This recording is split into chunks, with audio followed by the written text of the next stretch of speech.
fits in. This is our nation. Join me, Jacob Rees-Mogg, for a genuine, honest discussion on where we have been, where we are going, and where we are with the people who set the direction. Tune in to State of the Nation every Monday to Thursday, 8 to 9 o'clock. Only on GB News. Britain deserves a newsroom that puts the facts and your voice first. Well, and that's what you get on GB News. Lively debates, lively conversation. And we're not afraid to hold power to account. And each other. So join me, Andrew Pearce. And me, Miriam Gates, for Britain's Newsroom, weekdays from 9:30 on GB News.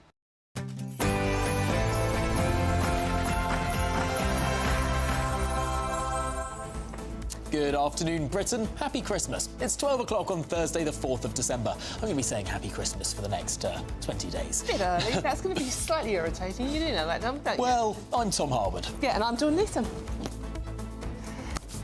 Now, the long-awaited inquiry into the death of 44-year-old Dawn Sturgis, who died after being exposed to Russian nerve agent Novichok on the streets of Britain in 2018, will be published imminently.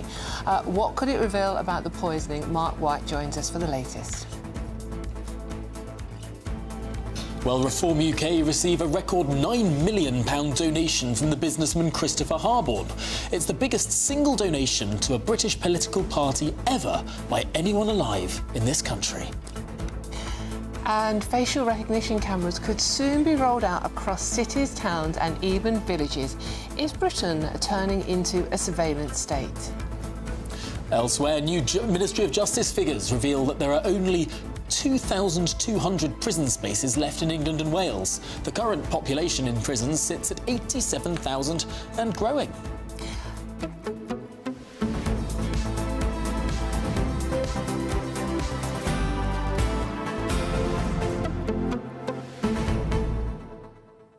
Good afternoon, Britain. 1 minute past midday. We're going to go straight to this Novichok inquiry. Very similar to that of a coroner who's conducting an inquest. That's not an accident. The same issues were previously being investigated in inquest proceedings until it became clear that because of an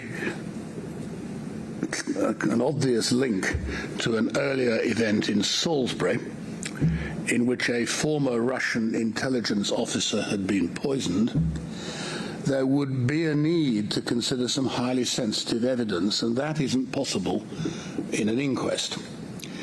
Hence, the inquest was replaced with this public inquiry.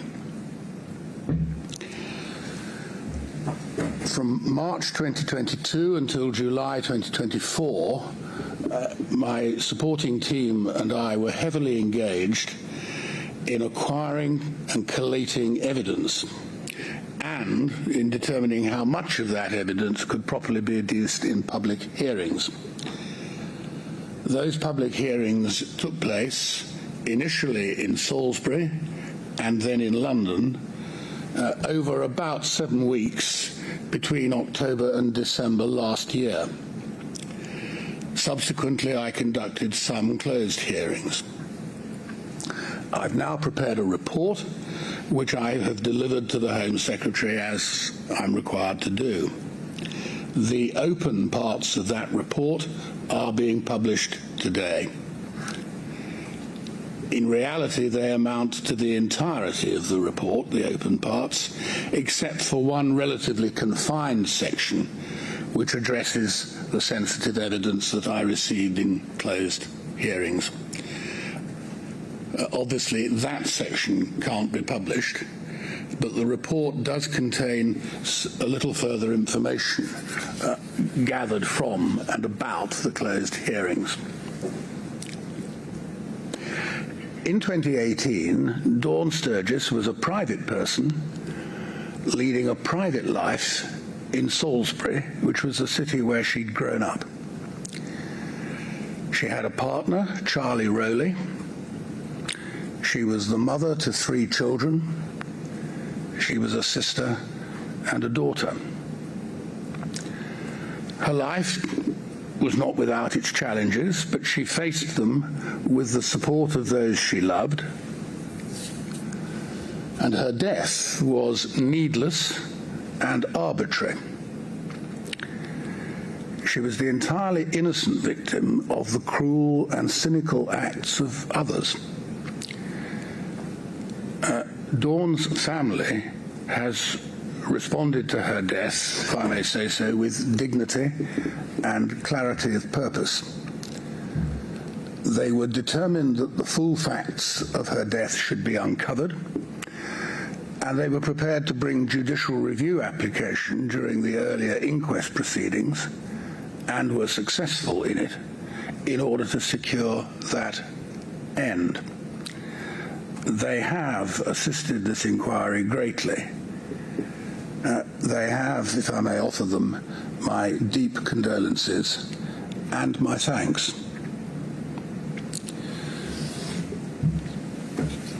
My conclusions as to the circumstances of Dawn's death are set out in my report. The brief summary, which I now give, is by way of introduction only. It must not be a substitute for reading the report in full. It's not a lengthy document, and it will be available online on the inquiry website, if not now, any minute. And I should make it clear that the conclusions which are set out in that report are based on the totality of the evidence I've received, both the open and the closed. Dawn Sturgis fell ill on Saturday the 30th of June 2018. She died some days later on the 8th of July in Salisbury District Hospital.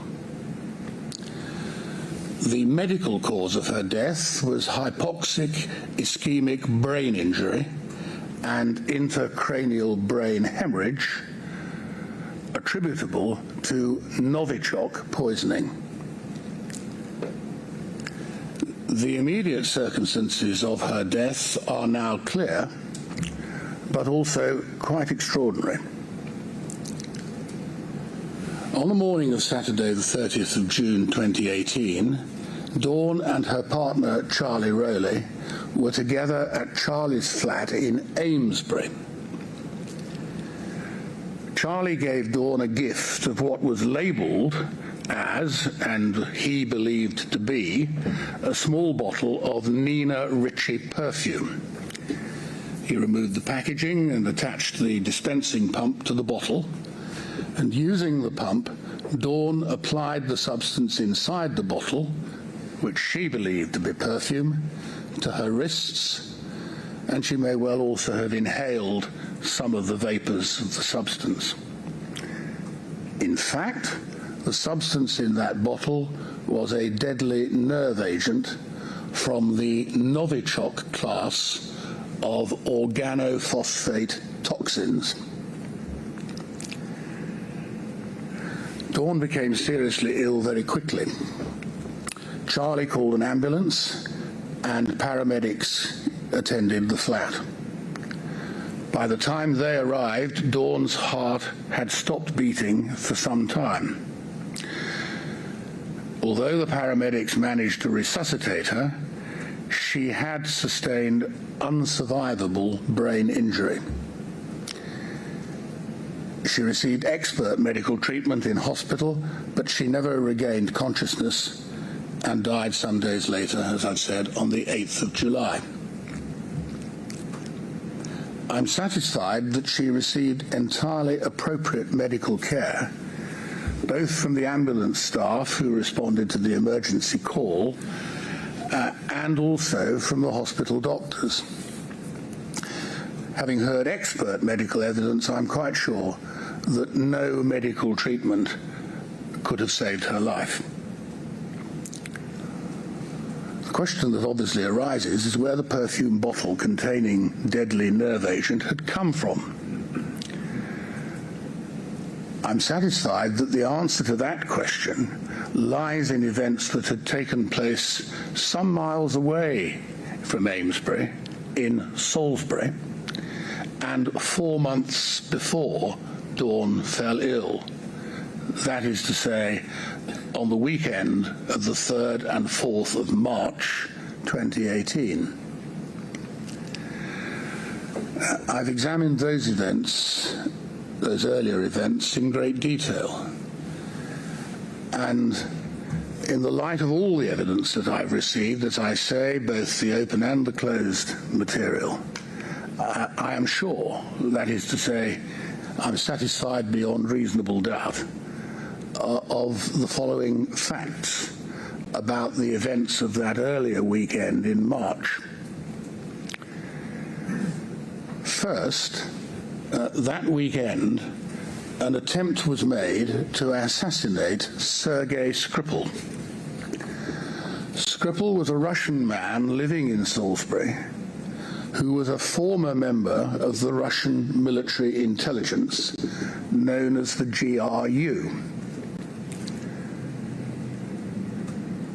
In 2006, that's 12 years earlier, he had been convicted in Russia on charges of spying for Britain, and he'd been imprisoned.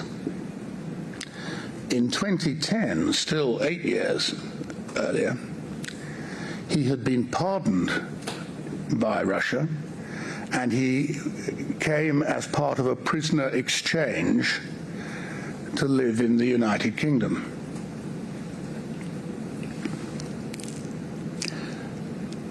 Second, 3 Russian men who were members of GRU Unit 29155 travelled to this country on Friday the 2nd of March 2018 using aliases Petrov, Boshirov and Fedotov. They came to the UK with the intention of working together to kill Sergei Skripal, and they planned to kill him using Novichok.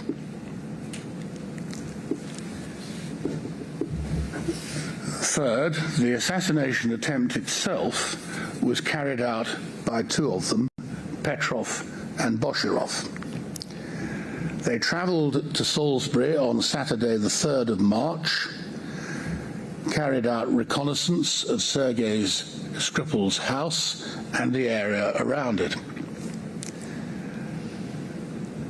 They came back to Salisbury the next day, Sunday the 4th of March, and they put Novichok on the handle of Sergei Skripal's front door with the intention that he would touch the door handle and be killed by the poison. The details of their movements are set out extensively in the report. When they did that, they must have been aware that others might also touch the door handle. Most obviously Sergei's daughter Yulia, who they knew was staying at the house at the time, but also any neighbour, visitor, delivery person, or anybody else who might chance by. Fourth, I'm satisfied that Petrov and Boshirov brought with them to Salisbury the Nina Ricci bottle containing Novichok, made in Russia, that was subsequently responsible for Dawn Sturgis's death. It was probably this bottle that they used to apply the poison to Sergei Skripal's door handle. Then, before leaving Salisbury, they recklessly discarded this bottle in some public or semi-public place. They can simply have had no regard at all to the hazard thus created, hazard of death or serious injury to an uncountable number of unconnected and innocent people. Fifth and finally, Petrov, Boshirov and Fedotov were, as I've said, members of an operational team within the GRU. I am sure that in conducting this attack on Sergei Skripal, they must have been acting on instructions received from their superiors. and I've concluded that the operation to assassinate Sergei Skripal must have been authorized at the highest level, indeed by President Putin.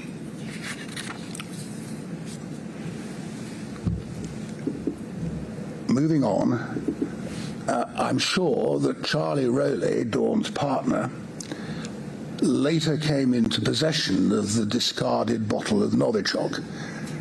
Probably he found it somewhere. It's impossible to say exactly where and when he acquired it, but it is likely that it was within a few days of the bottle being abandoned on the 4th of March 2018. He, of course, had no idea that its contents were toxic. Whenever and wherever he acquired it, I'm sure that the perfume bottle containing Novichok that Charlie Rowley gave to Dawn Sturgis on the morning of the 30th of June 2018 with fatal consequences had been brought to Salisbury and then discarded there by Petrov and Bosharov on the 4th of March.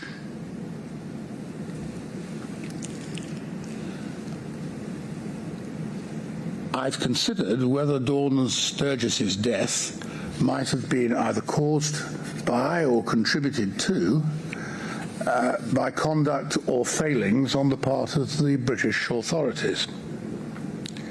The contention has been advanced on behalf of Russia that the Novichok might have emanated from the British and have been used in a deliberate attempt falsely to pin responsibility on Russia.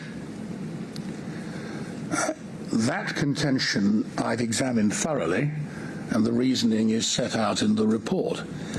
But it's a contention that cannot stand up for reasons which are explained in detail in that report. There is overwhelming evidence to support my findings that the Novichok was brought to Salisbury by Russian GRU officers for the purpose of the attack on Sergei Skripal, and then discarded there, later causing the death of Dawn Sturgis. Next, questions were very properly raised on behalf of Dawn Sturgis's family as to whether the British authorities ought to have done more to protect Sergei Skripal. I've considered this issue with particular care. I have concluded that there were some failings in Sergei Skripal's management as an exchanged prisoner. In particular, sufficient regular written risk assessments were not carried out. But I am persuaded that these failings did not have any causative effect. The assessment was made that there was not a sufficient risk of an attempt at assassination on British soil by Russian agents, and that was not unreasonable in the circumstances of the time. We're talking about 2010 to 2018. Circumstances, geopolitical circumstances, were a little different from now. Some of the suggested precautions would not have prevented the kind of professional attack which was launched in any event. The arrangements which were made for Sergei Skripal took account of his own wishes, but were not dictated by them. It cannot be said that the British authorities ought to have adopted much more extreme security measures for him in effect, such as to isolate or hide him completely. I've also separately considered whether public health advice ought to have been issued sometime in the period between the Salisbury incident in March and the Amesbury incident in June, to the effect that members of the public shouldn't pick up anything that they hadn't themselves dropped. I've concluded that a decision was taken not to issue such advice at that time, largely because of the danger of causing widespread public fear and panic over a then undefinable area. And that decision was a reasonable one at the time that it was made. So, in summary, the conclusion of the report is that Dawn Sturgis died an innocent victim of an attempt by officers of a Russian state organization to conduct an assassination on the streets of Salisbury using a highly toxic nerve agent. The conduct of Petrov and Bosharov and their GRU superiors and those who authorized the mission, up to and including, as I found, President Putin, that conduct was astonishingly reckless. There is a direct causal link between the actions of all those individuals and Dawn Sturgis's death. And they, and only they, bear moral responsibility for it.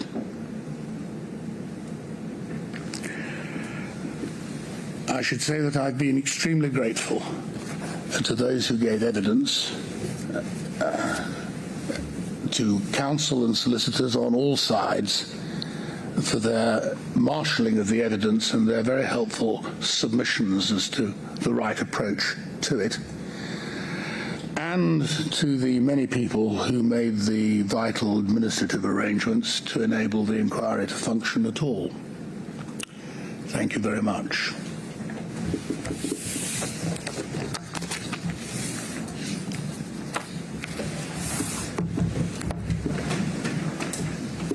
It's 7 years after 4 people were poisoned in the city of Salisbury by a Russian nerve agent Novichok.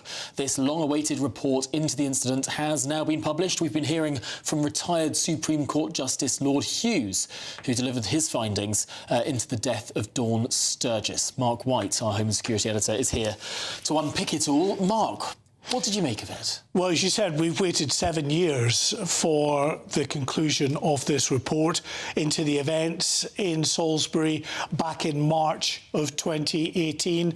And I think those 7 years to finally come up with this report will do little, really, to satisfy the family, in particular, of Dawn Sturgis. They believe that there were some significant failings on the part of the state in the way in which Sergei Skripal, that former Russian spy, was managed. Now, in alluding to that, you heard there from Lord Hughes that there were some failings in the way that Sergei Skripal was managed in Salisbury. But really, you know, the real issue of whether he should have come here and be given a new identity and hidden away so that the Russian intelligence network couldn't get to him, he believed that, given the evidence at the time, that the authorities were right to conclude that, or reasonable to conclude that, giving him a new identity and a location away in secret would not necessarily have been, wouldn't have been necessary. And of course, as I say, the family of Dawn Sturgis would argue that had he been given a new identity and not been there in Salisbury, then the events wouldn't have unfolded in the way they did, because it would have been very difficult, of course, for the Russian state to find out who on earth this man was and where he was living. Other issues surrounding the care that Dawn Sturgis received at the time. Well, Lord Hughes says he believes that the medical treatment that Dawn Sturgis received was appropriate. There was nothing effectively they could do for her because she had sprayed Novichok nerve agent onto her wrists, having this bottle discarded, being picked up by her boyfriend and then given to her some months later. Remember, it was more than 3 months after the initial nerve agent attack that she fell ill and then subsequently died just over a week later. So in terms of the medical care, the inquiry chairman found that that was appropriate. There was nothing more that could be done because she was given such a lethal dose. But on the issue of what more preventative measures could have taken place, so the family have argued that there should have been warnings out there for people not to pick up anything, any containers or bottles that may be discarded around Salisbury. Again, we heard from Lord Hughes there saying that he doesn't believe that it was reasonable, or he believes it was reasonable for the authorities to conclude that they shouldn't issue that warning for fear of potentially panicking the civilian population. Well, I can tell you, having been in Salisbury myself at the time, the civilian population were panicked and very concerned because you had a nerve agent attack in this Wiltshire town. You had, of course, all of these people in their protective gear, their hazmat gear, wandering around large parts of Salisbury that were closed off to members of the public. They could see that fully.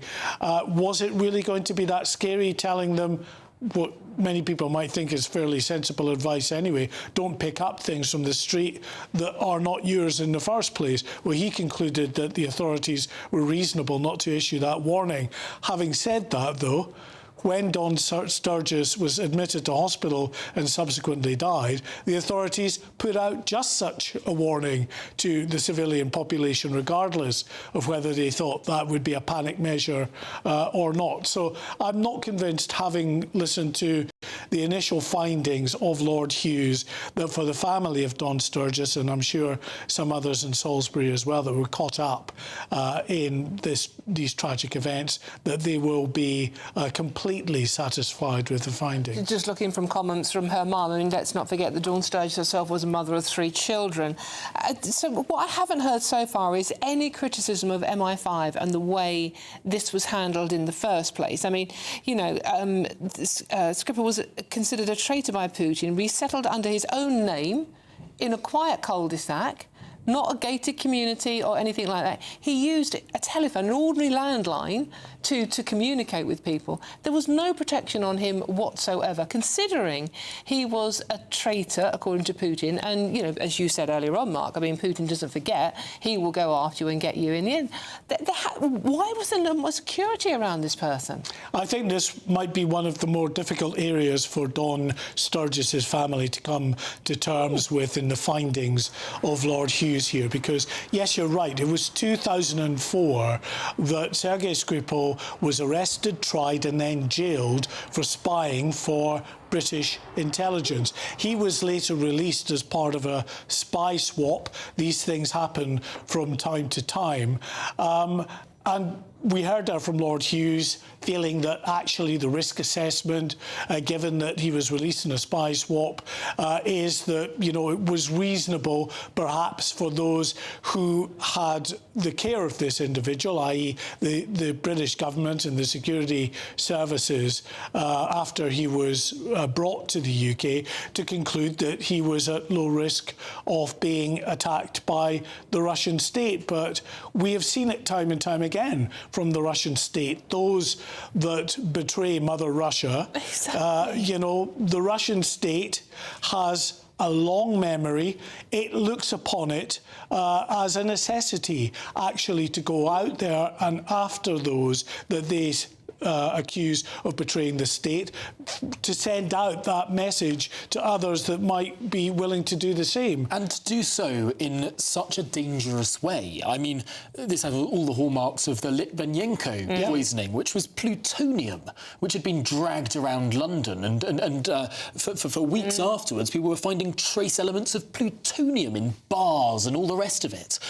It does seem that when Russia comes to kill people in this country, they try and create the most James Bond-sounding, villainous poison and damn the consequences.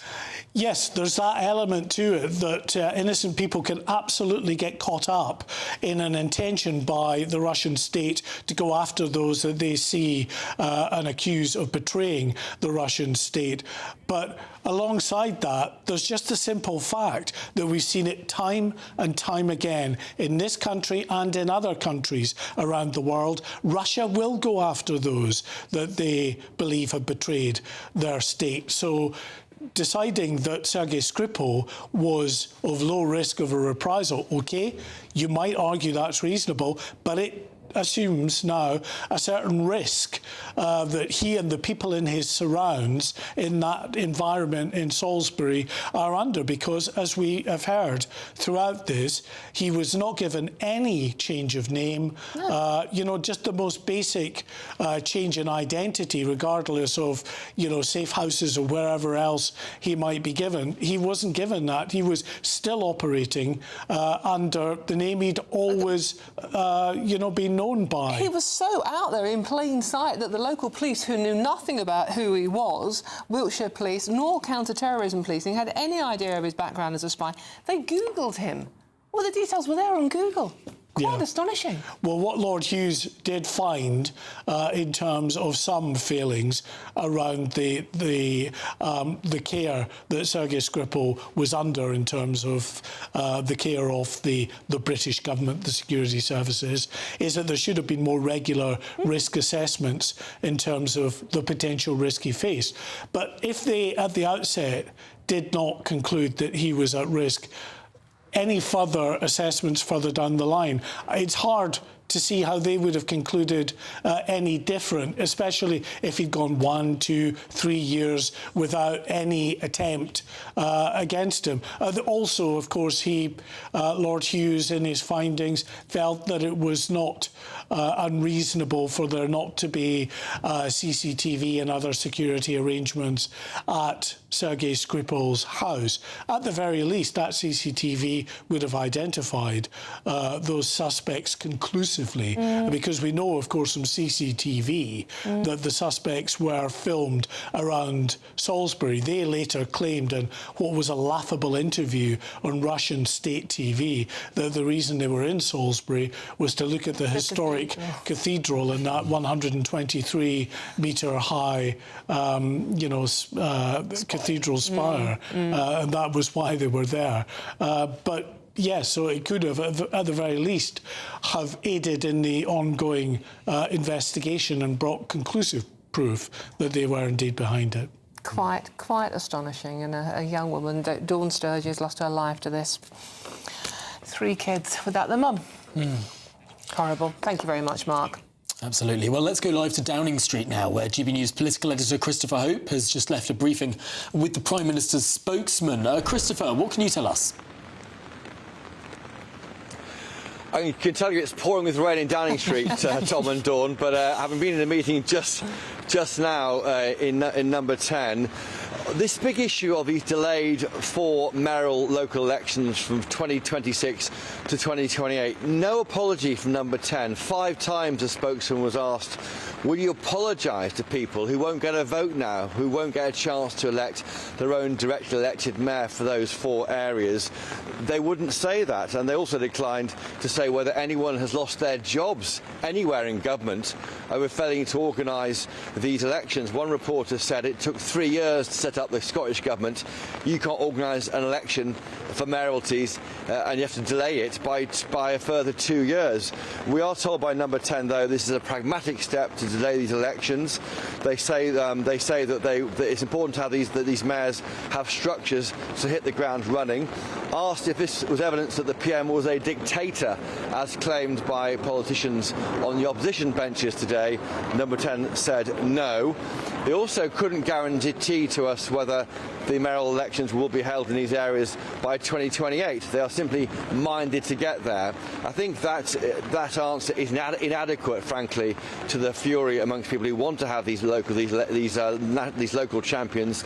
They look at other areas in Greater Manchester, Teesside, other cities and city areas around the country and wonder why they can't have the same person channeling investment into their areas. And just finally, on the other areas too announced in the lobby briefing, the mental health review, they want to bear down the cost of on that. They said they were worried about this increase in people aged 16 to 34 are diagnosed with mental health issues, up by 3/4 since before the pandemic. It's about building up an understanding, they say, by looking at the current inequalities in the system.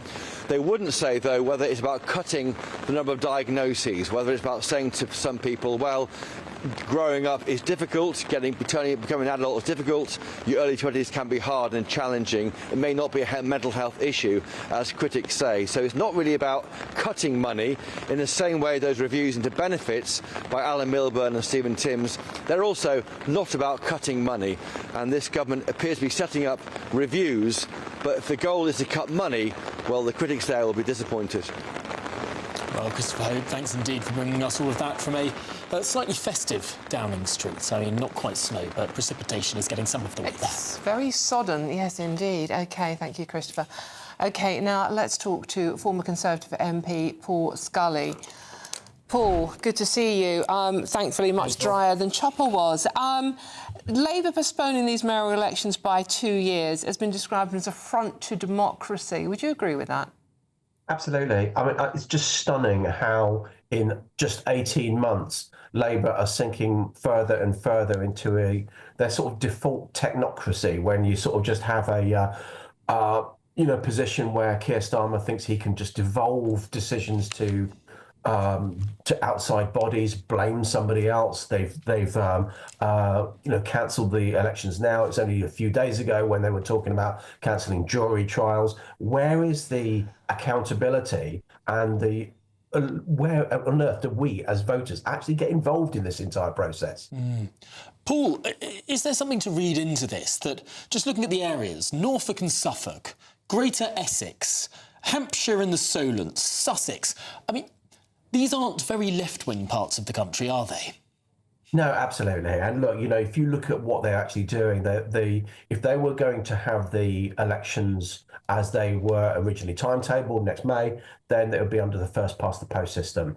By pushing them off, whatever excuse they're using, they will be done under supplementary vote, i.e. you're ranking the candidates. And so the Labour Party know full well that gives them a slight better chance of tackling the reform wave, the recovery of the Conservative Party if it continues from the last few weeks of getting a bit more punchy.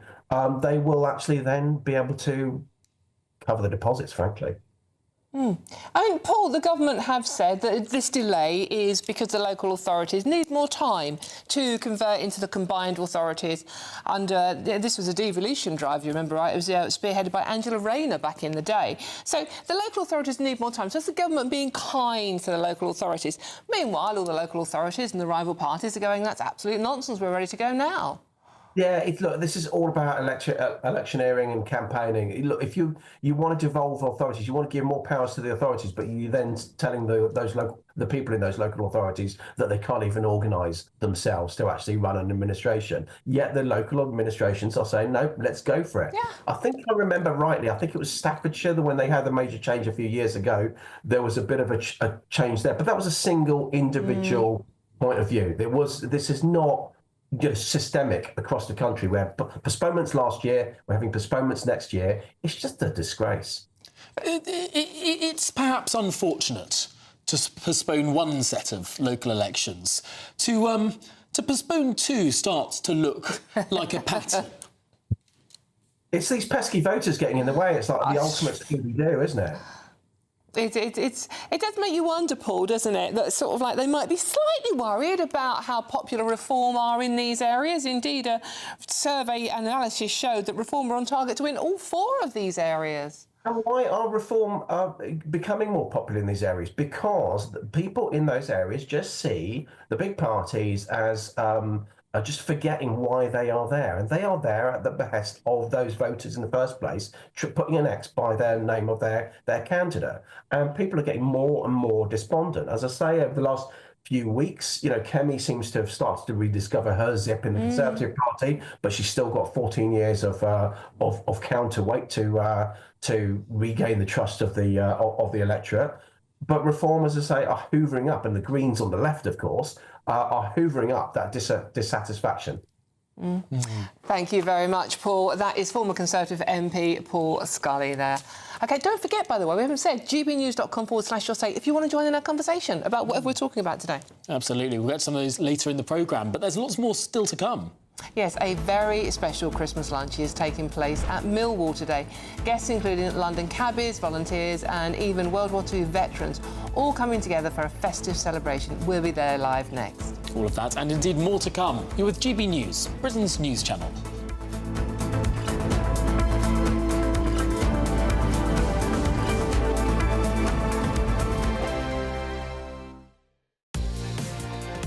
Mornings don't have to be tiresome, especially if you have the right company. Wake up to news as it happens, opinion and debate, and of course, a little bit of entertainment too. Because when the kettle's on, we're on. That's Breakfast on GB News, a show worth waking up for. Every morning from 6 a.m. Only on the People's Channel, Britain's news channel. We'll spread the news, you spread the word. Britain was once the envy of the world. But look around. A nation that no longer knows what it is or where it's going. A country that's broken. How do we fix Britain?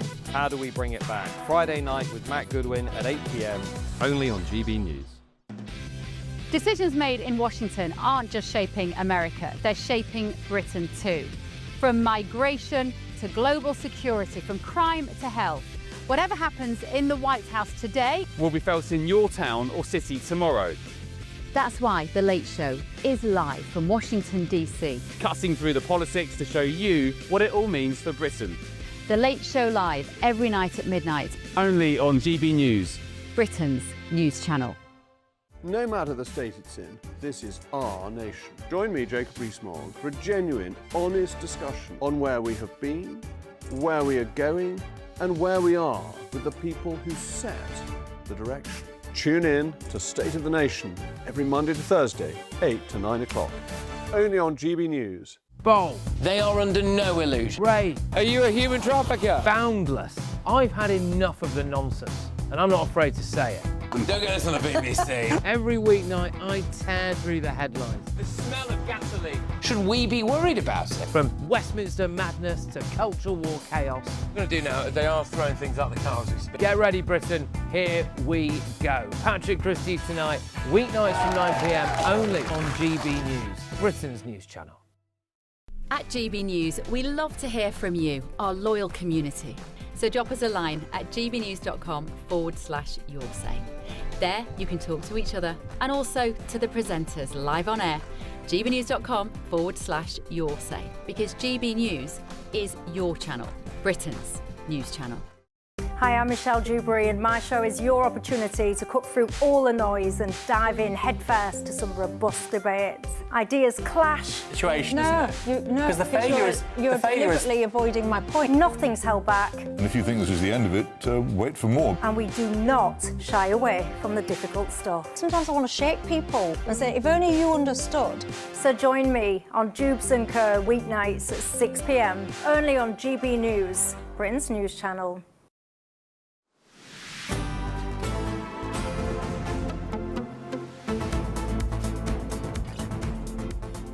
Good afternoon, Britain. It is, 12:43 coming up. I'd like to be as accurate as Tom normally is on this one. OK, now, farming. We've supported farmers from day one here at GB News. Now, dozens of Labour MPs have refused to back the Chancellor's family farm tax, showing a clear divide within the party. Well, Marcus Campbell-Savers, the MP, has been suspended after rebelling against the government's plans. He expressed expressed deep concerns about the impact on farmers. Yeah, so now let's talk to Shadow Environment Secretary Victoria Atkins. Victoria, good to see you. Thank you very much for joining us today. I mean, Marcus Campbell-Savers, the MP for Penrith and Solway, has had the whip removed, but he's actually bang on the money. He's actually talking out for his constituents, many of whom are farmers. He's actually doing the right thing for a member of this government. Good afternoon. He absolutely is. And I want to commend Marcus for taking that decision to defy the party whip, which, you know, it's a big deal, but he defied the party whip. And what is so, I think, disgraceful is that the whip has now been suspended from him. And the reason it's disgraceful is that Marcus himself has said that in the run-up to the general election campaign, he asked for assurances from Labour bosses as to whether or not they were going to change this inheritance tax for family farms and for wider family businesses. He was assured that they were not going to touch it. And so he gave that assurance to his constituents and they voted accordingly. And we know that other farmers across the country have felt betrayed by Labour's supposed promise at the election that they were going to do the right thing and not change these rules. And then, of course, what did they do? At the very first opportunity they had, they imposed the family farm and the family business tax. And so I will work with Marcus, I will work with anyone to try to get this government to see sense, to axe the family farm and family business tax so that the rural economy can continue to grow as I want it to do so. But under this government, sadly, people are just losing confidence in the government and in the Chancellor because they really do not have a clue and appear not to care about the countryside. And that is the point, because confidence is a very particular word to use in this setting, because there is a part of parliamentary procedure to pick you up on. Perhaps it's not shameful for the Labour Party to follow through with what is expected of a budget motion. Budget motions are confidence motions, in effect, and to vote against your own party's budget measure, well, that is a vote of no confidence, in effect, in your own government. So, I mean, to some extent, the Labour whips couldn't have done anything else. He had to lose the whip. Except that from the moment Rachel Reeves announced this tax in the last budget, the Conservatives, Kemi and I, have been campaigning relentlessly, trying to help the government to understand the facts of what they were in fact imposing on the countryside. So they have had opportunity after opportunity to try and wriggle their way out of this, do something graceful and elegant, like announcing a consultation so that we could all, you know, submit the evidence as to the impact this was already having on families as well as the rural economy, let alone before it's even come into force. But they have denied, and they've denied the evidence that farmers and others have put before them. They have refused to countenance any suggestion as to the damage these taxes are doing. And so Marcus and indeed some 32, 33 other Labour MPs, we believe, abstained. Marcus voted against, but the others abstained. And as I say, we Conservatives will work with anyone to try to get this government to change its minds before it's too late, because it's having a terrible impact on rural communities and economies up and down the country. Victoria, thank you very much. We've run out of time on that, unfortunately. That's Shadow Environment Secretary Victoria Atkins there. Thank you very much for joining us today. Now, a special Christmas tradition is returning to Millwall today, as more than 200 veterans, volunteers and London cabbies sit down together for a festive lunch. Among the guests will be several World War II veterans as the club and the taxi charity come together once again to honour those who've served and bring a bit of warmth and community this Christmas. Well, joining us at the lunch now is GB News national reporter Will Godley. Will, what can you tell us? Well, Tom, Dawn, good afternoon from a lunch where conversation is flowing and so are the drinks. It's a great atmosphere here, lots of people catching up with one another. This is now in its 17th year, this annual Christmas lunch run by the taxi charity, and the Vice President joins me now, Dick Goodwin. Why is it so important for the charity, this event? Well, our charity is about bringing veterans together, looking after them, trying to look after their welfare when we can, and we'd love to do a nice nice Christmas party for them, gets them all together, all in each other's company, which they love, and it's just a wonderful thing to do. When better time to do it than at Christmas? Absolutely, and everyone's enjoying it so far. And, Paul Kirk, Vice Chairman of the charity, but also a cabbie yourself.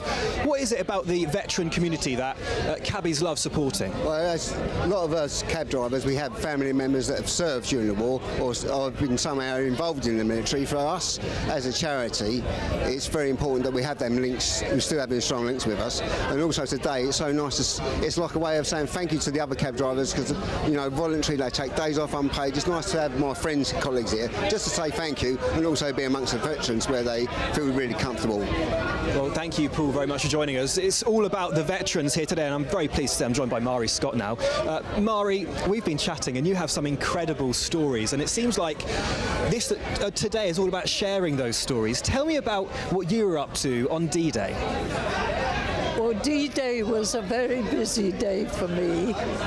I was deep underground in a secret communication centre called Fort Southwark, and I was operating a machine, quite smallish really, with levers, passing messages to a signaller at some remote position somewhere. I had no idea where. Anyway, I received the first message that I had to pass on, and it merely had levers on this machine, simple to use. So I lifted my lever and passed my message. They were all coded, so they made no sense whatsoever, but they were vocal. I had a speaker and earphones, so I could hear my correspondent the other end. When I'd passed my first message, he responded, and of course he lifted his lever to start his message.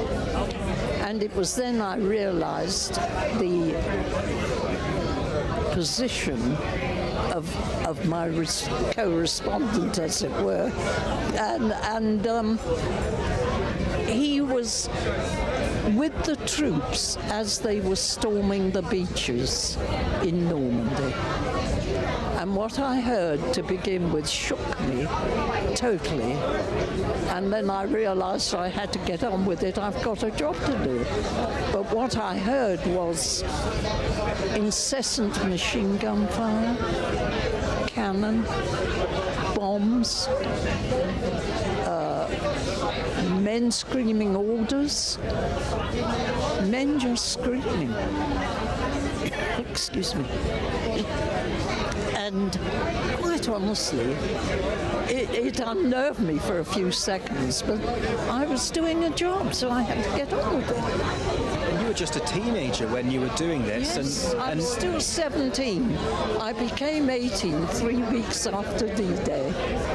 And now, some 81 years on, you're here with some of the other veterans who served on D-Day as well. How you've got such a smile on your face today. How does it feel to be with everyone here?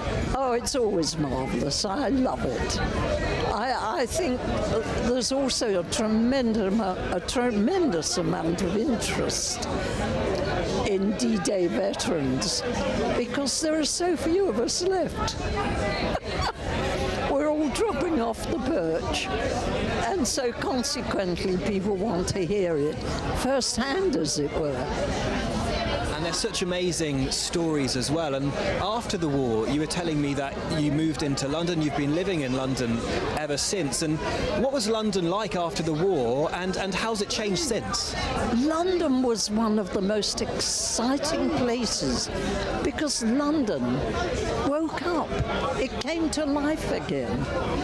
It had been silent during the war. Suddenly, suddenly there were people, you know, who were flooding into London from Europe, all over Europe, companies of actors, singers.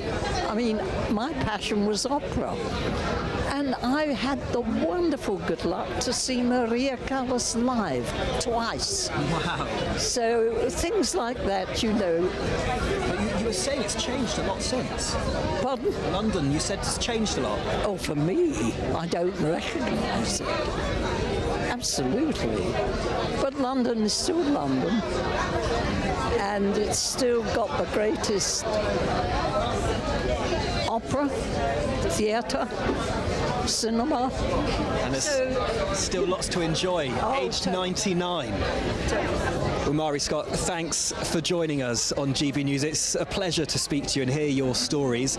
Lots of conversations happening here about what happened during the war, but also ever since, and lots of friendships here to be shared and had over Christmas lunch today here in Millwall. Well, Godly, thank you so much for bringing us that. I was gripped by every single word. So special to hear those stories of just the most remarkable heroism and duty. And you know what, it's the reality of it. We very rarely, I keep trying to, you know, my mum is lucky enough to have been a youngster, she wasn't serving, but tell your stories, Mum. Talk to your granddaughter. You know, talk to people. Tell the stories, because it's when you hear it from people firsthand, you really appreciate what it was like. And we did lose a bit from the First World War. They were known as the silent generation. Yeah. They wouldn't talk about it. No. And lots of understandable reasons why they wouldn't talk about it. The horror. Yeah. But it is important to pass those stories and down. Tom has no problem talking, as you'll find out during the rest of the show. All of that after the weather.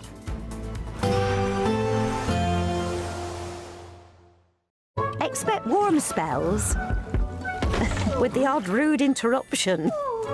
Boxed Boiler sponsors the weather on GB News. Hi there and welcome to the latest update from the Met Office for GB News.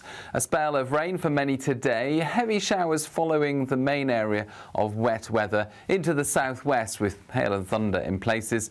The weather, in other words, is staying unsettled with low pressure sitting just to the northwest of the country, and we've got this slow-moving weather front sitting across the Midlands, eastern England, into northern England, as well as parts of Scotland during the rest of the day. Northeast Scotland, some sunny spells, likewise for Northern Ireland, Wales and the southwest, but frequent heavy showers, particularly towards the southwest, with hail and thunder mixed in. Gusty winds here, and it's windy in the far northeast as well. So feeling on the cool side, particularly where we've got this slow-moving band of rain, which sticks around in the same sorts of places as we head into the evening. Showers continuing for a time into the southwest of England, Wales as well. The rain slowly easing across the Midlands, eastern and northern England, as well as parts of Scotland. Northern Ireland, clear spells for a time, and those showers continuing across northeast England. But as the night progresses, the rain will edge away and it will ease, leading to clear spells, particularly through parts of Wales, the Midlands, the east and southeast of England, where we've got those clear skies. Temperatures will fall close to freezing or a touch below in one or two spots. And we'll see some freezing fog patches form, particularly towards the east and southeast of England. Not so chilly where we've got the cloud and rain lingering across parts of Scotland, particularly towards the northeast of Scotland first thing Friday. That turns more showery and eventually moves on, but the next band of rain moves into Northern Ireland, Wales and the southwest by the afternoon. Heavy at times, accompanied by a strengthening wind. Fog patches lift in the east, and here we'll see some sunny spells. Expect warm spells with the odd rude interruption. Boxed Boiler sponsors the weather on GB News. It's the big one. Your chance to win a whopping £85,000 in tax-free cash. The largest cash prize we've given away to date. That's like over £7,000 a month extra in your bank account each month for 12 whole months. That's a year of yes. Yes to holidays, yes to treats, yes to shopping trips, yes to home improvements. For a chance to win £85,000 cash, text cash to 63225. One entry costs £2.50 plus one standard network rate message. Or text bonus to 63225. 5 entries cost £5 plus 1 standard network rate message. Go to gbnews.com/win. Entries start at £2.50. Call 0903 686 3232. Calls cost £2.50 plus your network access charge. Or post your name and number to GB18 PO Box 8690 Derby DE1 9TT. UK only. Entrance must be 18 or over. Lines close at 4 p.m. on the 30th of January. Please check the closing time if listening or watching on demand. Good luck. GB News Breakfast. Every day from 6 a.m. Excited about this because our most successful female Olympian of all time, Dame Laura Kenny, who also happens to be a Tottenham Hotspur fan, which also makes me extremely happy as well. 5 Olympic gold medals is with us. Hello, Laura. Hello, how are you? I'm really good. Lovely to see you. Listen, did you do of course, with all the medals and you and Jason and everything, did you ever do the actual carrying the torch? I have never carried an Olympic torch. Nope. That's the only Olympic thing probably you've never done, and I managed to pick up on it. What was your favourite Olympic? Because there was 3. We've got 2 medals in each. Do you have a favourite? It must be London 2012, right? Yeah, I was going to say, I think the most obvious one is London, right? I mean, I just think it was, as cliche as it sounds, it was a dream come true. Oh, and on home turf as well. It was, yeah. And I mean, I obviously grew up around there, so for me, it was just so special. I had so many people there. At what point, is there a point though, because I love this with all sports people, and especially when there's all these amazing moments that they go through and when you retire as well, if there was one moment, if there's something or some moment, not even a race, but a part of a race, or is it a moment when you collect your first gold medal or the last one that stays with you more than anything else? What would that be? I think it was getting the medal, the very first medal. I mean, it was just, I felt like I was living in someone else's life. And really randomly, Paul McCartney was in there and he started singing Hey Jude. And that is like just stuck in my head because thousands of people randomly started singing Hey Jude. My goodness. Wow, what a story. GB News, the People's Channel.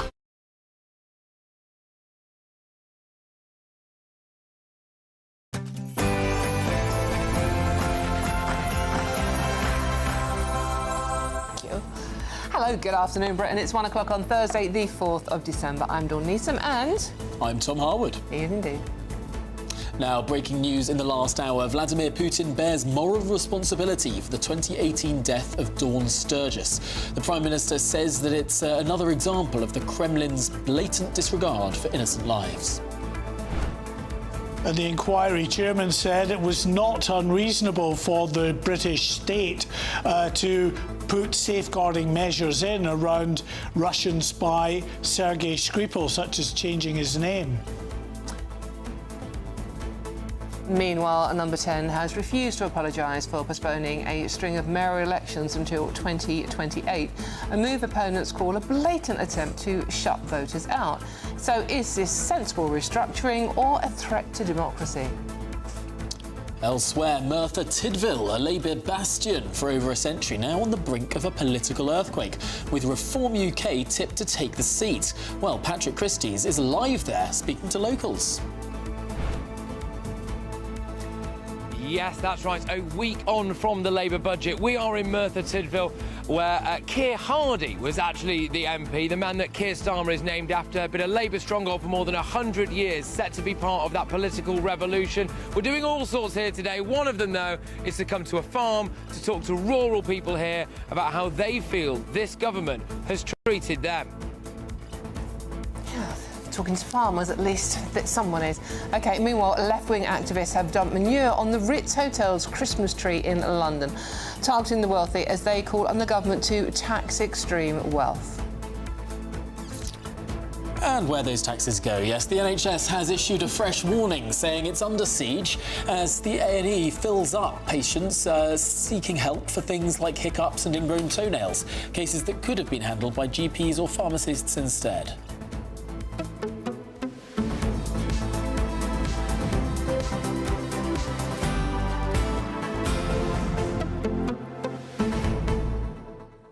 Do these wealth tax campaigners know that for practically no other time in history, at least in modern history, have we taxed the rich more in this country. The top 1% pay about 30% of all taxes. And if you start asking them to pay more, what do? They leave. They leave the country, yes. The thing about the super rich, families like the Hindujas, I don't think it's unpolitically correct to say that the Hindujas might have less deep roots in this country than some other families. And if they want to up sticks and leave, they will take their billions with them. Yeah, exactly. And it's like redistributing the wealth. OK, fine, so we're all equal and we're being run by a collective of ordinary people. How do you redistribute the wealth? I just can't see that working out that well, can you? I think other countries might have tried that in the past. Well, here's the thing. When you say that no matter how hard you work, no matter what you produce, what you build, what you make, what you do, you're going to get the same at the end of it than anyone else. Why bother? Why make anything? Why do anything? Exactly. And this is why communism fails every time it's been tried. Indeed. But let us know what you think. gbnews.com/your say. Join in the conversation about anything you want to talk about today, whether it's farming or the lovely interview we had with the veterans just now. I mean, lots of people getting in touch about that, saying how moved you were by it. Anyway, gbnews.com/your say. Lots more coming up, all after the news headlines with Sam Francis.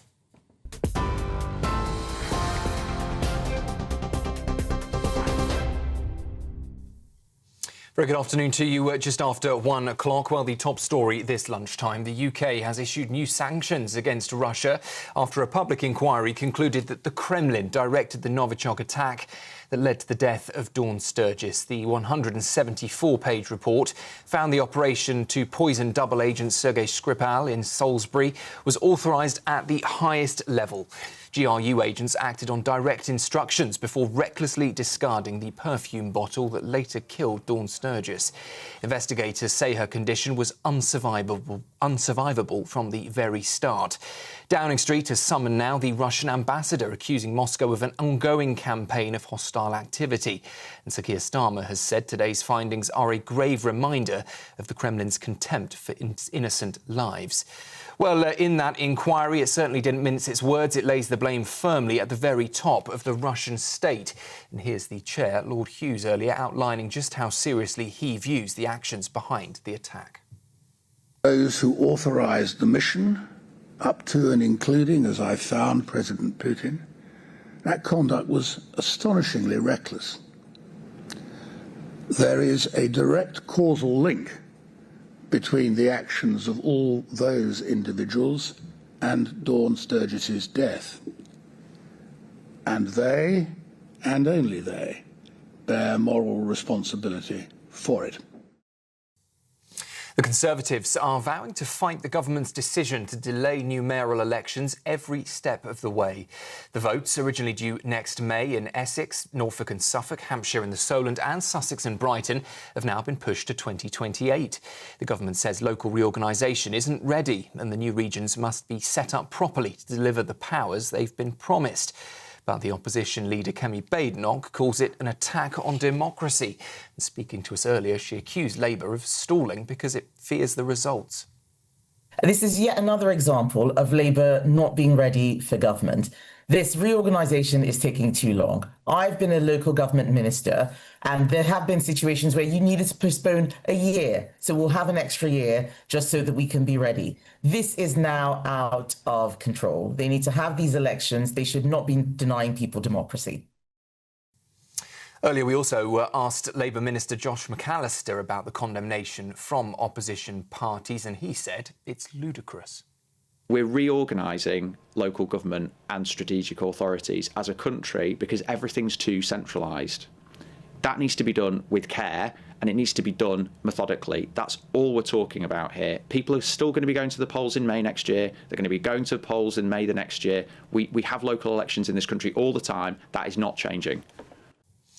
Also, this lunchtime, police have made an arrest in the Tameside grooming gangs investigation following GB News' reporting earlier this year. A man in his 40s was detained this morning on suspicion of historical sexual activity with a child. Well, our national reporter Charlie Peters joins me now in the studio. Charlie, this investigation following testimony that you recovered in your reporting. That's right, Sam, and we broadcast these allegations in September, and we now have this update from Greater Manchester Police that they have arrested a man in his 40s who was interviewed in police custody and has now been released on bail with safeguarding conditions, and that follows allegations of grooming gang activity, new allegations broadcast by GB News of that activity in Tameside and also in Oldham in the early 2000s. The police investigation continues.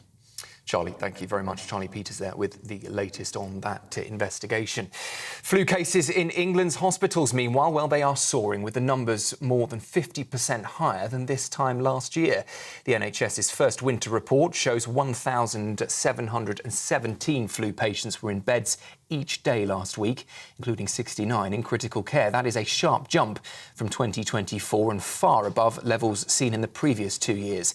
Ambulance delays, meanwhile, remain severe. 30% of arrivals waited over 30 minutes to be handed to A&E teams, though slightly better than last winter. But norovirus pressures are easing, with bed numbers less than half of those recorded this week last year. And in sport, Joe Root has smashed his first Ashes century on Australian soil. A massive moment on day one of the day-night test in Brisbane. Written off by parts of the media, though, Root answered his critics in style, grinding through a tough spell before reaching 3 figures with classic composure. It's a milestone he's chased for years and one that could set the tone for England's fight back in the series. Those are your lunchtime headlines. Let's next, though, take a look at the markets. Cheers Britannia Wine Club proudly sponsors the GB News Financial Report. Well, the pound will buy you $1.3358 and 1.1440 euros. The price of gold, £3,140, 59 pence per ounce. And the FTSE 100 is at 9,710 points. Cheers Britannia Wine Club proudly sponsors the GB News Financial Report.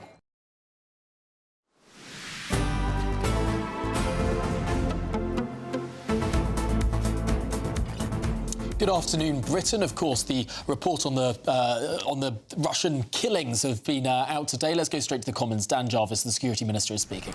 The invasion of Ukraine introduced a stark new reality and demonstrated Russia's intent to undermine European security as well as global security.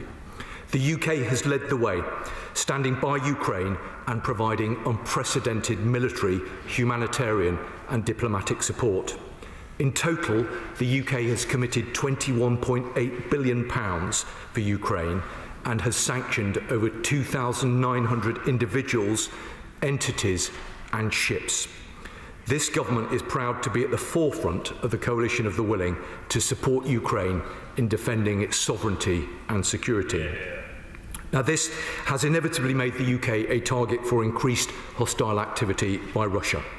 Following an arson attack in East London in May of 2024, the then Home Secretary warned of a pattern of Russian malign activities across Europe, which had reached UK soil. In response, the UK expelled the Russian defence attaché and removed diplomatic status from Russian properties believed to have been used for intelligence purposes. We are determined that the UK remains a hard operating environment for the Russian intelligence services. In October last year, we sanctioned 3 Russian agencies and 3 senior figures who were attempting to undermine and destabilise Ukraine and its democracy. And in July, the UK sanctioned and exposed 3 GRU units and 18 of their military intelligence officers for the targeting of Yulia Skripal and cyber operations in support of Putin's illegal war in the Ukraine. Yet we are now grappling with an increasingly reckless methodology. The Director General of MI5 recently highlighted Russian state actors turning to proxies for their dirty work. recruiting disposable individuals on social media platforms, instructing them via encrypted apps, and then offering payment in cryptocurrencies. UK law enforcement has secured convictions in several significant cases just this year.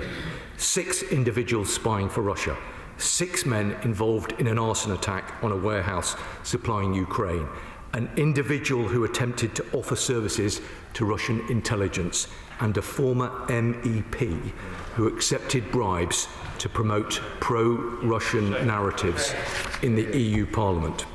These cases serve as a strong reminder for anyone seeking to facilitate or undertake hostile state activity for Russia on UK soil. Now, Madam Deputy Speaker, this government remains committed to providing our law enforcement partners with the tools that they need to tackle these threats. We've specified Russia on the enhanced tier of the Foreign Influence Registration Scheme to make it even more challenging to conceal relationships with the Russian state. And Madam Deputy Speaker, I can now announce that the government is going further. Today, my right honourable friend, the Foreign Secretary, has imposed a further cost on the Russian regime by sanctioning the GRU under the Russia sanctions regime, along with several associated individuals. These sanctions recognise the continued reckless and destabilising activity of the GRU, which seeks to undermine Ukraine, European security and the safety of the United Kingdom. They will include sanctions against 8 GRU officers under the cyber sanctions regime and 3 GRU officers under the Russia sanctions regime who have been implicated in hostile activity across Europe. We are also summoning the Russian ambassador to hold Russia to account for its responsibility for the tragic death of a British citizen. Madam Deputy Speaker, there's also been extensive misinformation and disinformation relating to these horrific and barbaric poisonings. This inquiry has categorically rejected those falsehoods, and this government continues to reject the lies spread by Russia through its propaganda and through its paid mouthpieces. I wish to wholeheartedly, I'm sure on behalf of the whole House, thank Lord Hughes and his team. This was a considerable task of great importance, and they have collectively approached it with diligence, care and sensitivity. I also want to take... There we've been listening to the Security Minister, Dan Jarvis. Let's digest this now with our Home and Security Editor, Mark White. Well, you heard Dan Jarvis there, of course, once again pointing the finger at Russia. We heard that as a key conclusion of the report from Lord Hughes there. But these are facts that, of course, are disputed by Russia, but we've known for years now that the British government believes Russia and, of course, Vladimir Putin sanctioned this nerve agent attack on former spy Sergei Skripal in Salisbury. So nothing new in that in terms of the inquiry, but the important elements of what this inquiry was trying to establish as far as the family of innocent victim Dawn Sturgis is concerned was enough done to prevent this in the first place, and after this attack took place, was enough done to safeguard the community and alert them to the potential risks of discarded bottles. Well, on these key points, I'm not sure that Dawn Sturgis's family will be particularly happy or reassured with the conclusions of Lord Hughes, because on this issue of whether a former spy, having been convicted and jailed in Russia, then subsequently pardoned and given a prisoner swap to come to the UK, whether he should have been resettled with a new identity to make it much more difficult for the Russian state to get to him. Lord Hughes said it was reasonable, given the risk assessment that they had, that the British government didn't do that. But of course we know through a long history of case after case, and of course Sergei Litvinenko, I should say, was one such example, a former, someone who was a dissident and critic of Vladimir Putin, who was poisoned with the radioactive isotope polonium-210 in the years before the attack on Sergei Skripal, that there are multiple occasions when Russia will seek to go after those that it believes have betrayed Mother Russia, to set an example, to warn others not to do the same. So there's always a risk. They came to the decision that the risk didn't justify a change of name, and the chairman of the inquiry, Lord Hughes, agreed that that was reasonable. The other issue that I'm not sure Dawn Sturgis's family will be particularly happy with were the warnings, or the lack of warnings, that were issued to the population in and around Salisbury at the time of this nerve agent attack, when there was no warnings to people not to pick up discarded containers and other bottles. But there was, once Dawn Sturgis herself had been contaminated and then died 8 days later. Now, again, Lord Hughes says he felt it was reasonable that there shouldn't be such a warning put out to the people of Salisbury, because it could have panicked them. Well, they were already quite panicked by what they were seeing in terms of a nerve agent attack. Lots of people in hazmats, large areas of Salisbury that were sealed off. Warning them not to do the common sense thing of picking up discarded bottles, would it have instilled that much more panic? And given that they then issued such a warning after the death of Dawn Sturgis anyway, would seem to slightly contradict that particular reasoning. Anyway, we're going to hear from Dawn Sturgis's family shortly about what they made of Lord Hughes's conclusions 7 years, I should say, after her tragic death. OK, no censure of MI5 and no admitting that the British authorities did anything wrong at all. I'd be very interested to see what Dawn's mum and dad say about that one.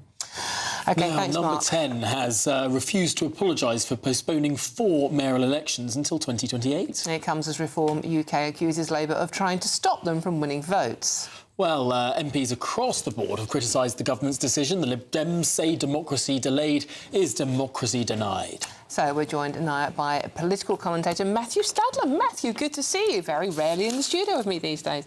Restraining orders obviously worn out. Matthew, what do you make of this story? They're running scared, aren't they? Do you remember in the Iraq war there was that Iraqi minister who came to be known as Comical Ali, because he kept saying everything was fine. Yeah, well, that's and it wasn't. And in the dying days of the Tory government, I would sit over there and I would point to the person defending the Tories and say he was starting to, or she was starting to resemble Comical Ali. I don't want to get to that point. And let me be clear that I will not defend the government where I do not think it can be defended. On this, though, I don't see the evidence that the government is doing this for cynical reasons. Let me just make the case. If they are running scared, let's say, of reform, why would you delay an election you're worried about losing to 2028, which is likely the year before the next general election, and offer reform the opportunity to build election-winning momentum? I don't get it. For the same reason Rachel Reeves delayed the budget. Not because it was a smart idea, but because in the vain hope that something might come up. There's the vain hope across the entire top echelons of this government that the economy might turn a corner by the end of the Parliament, that reform might somehow implode, although they don't explain how. Clearly, politicians like to do this. Sit and hope.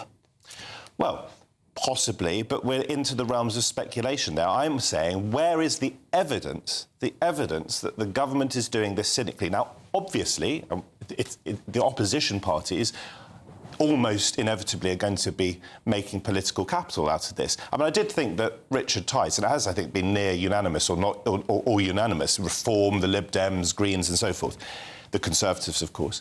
But I did think it was going a bit far for Richard Tice, Deputy Leader of Reform, to say that only dictators delay elections.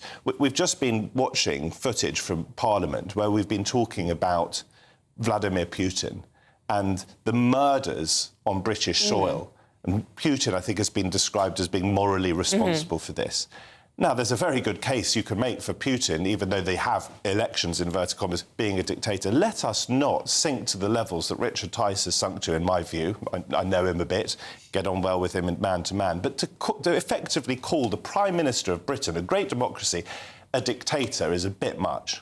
Well, what do you think they would be saying if it's the other way around? If this has been a Reform government or a Conservative government, what do you think Labour would be saying if they'd cancelled elections? There's absolutely no doubt, or almost no doubt, that Labour would be doing exactly what the opposition parties are doing. What I want to know, though, is if there is evidence, and if there turns out to be a damning leak, then I will not be sitting here defending the government. But the reasoning from the government appears to be that local democracy is simply not ready for these elections. Let's be clear, they're not being banished, they are being postponed. Can I just ask you one quick question? Just Greater Essex, Norfolk and Suffolk, Hampshire and the Solent, Sussex, are these bastions of socialism? Is that a rhetorical question? Listen... These are the most right-wing areas of the country.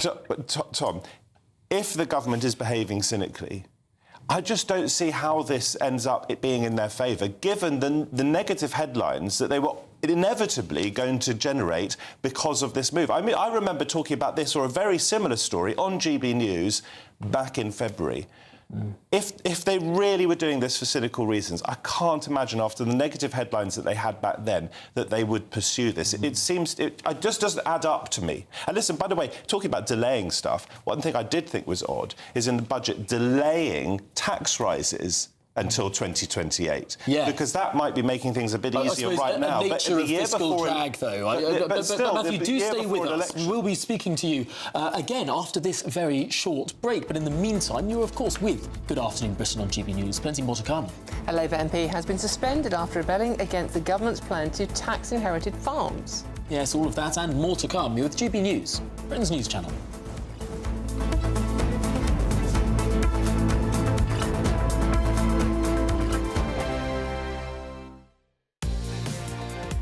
Mornings don't have to be tiresome, especially if you have the right company.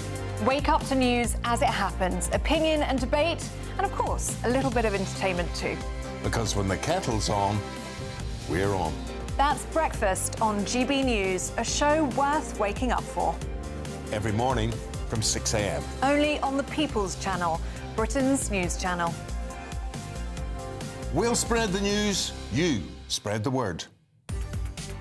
From the school run to the home run, watch a new show for all of Britain. He can say whatever he wants. A straight talking show where all voices are heard.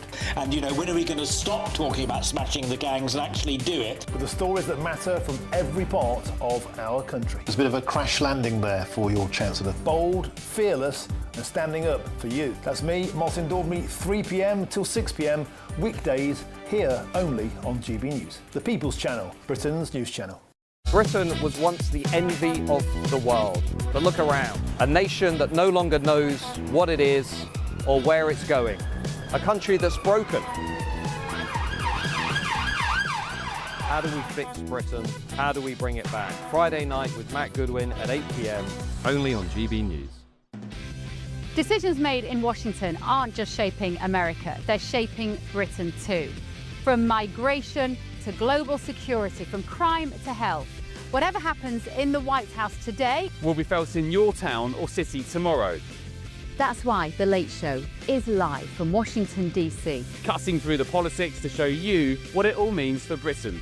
The Late Show live every night at midnight. Only on GB News, Britain's news channel. No matter the state it's in, this is our nation. Join me, Jacob Rees-Mogg, for a genuine, honest discussion on where we have been, where we are going, and where we are with the people who set the direction. Tune in to State of the Nation every Monday to Thursday, 8 to 9 o'clock. Only on GB News. Exciting news. Every Friday, my Patrick Christie's Tonight Show is going to have a twist to it. We're welcoming some special guests. You. That's right, on Fridays I'm going to be doing my show in front of a live studio audience because this show is about you and what you have to say. It's going to be the same big debates, same big topics, same big opinions, but every Friday night at 9 p.m. you are invited to come on down to Patrick Christie's Tonight to be a part of the action. Only on GB News, the People's Channel, Britain's news channel. At GB News, we love to hear from you, our loyal community. So drop us a line at gbnews.com/yoursay.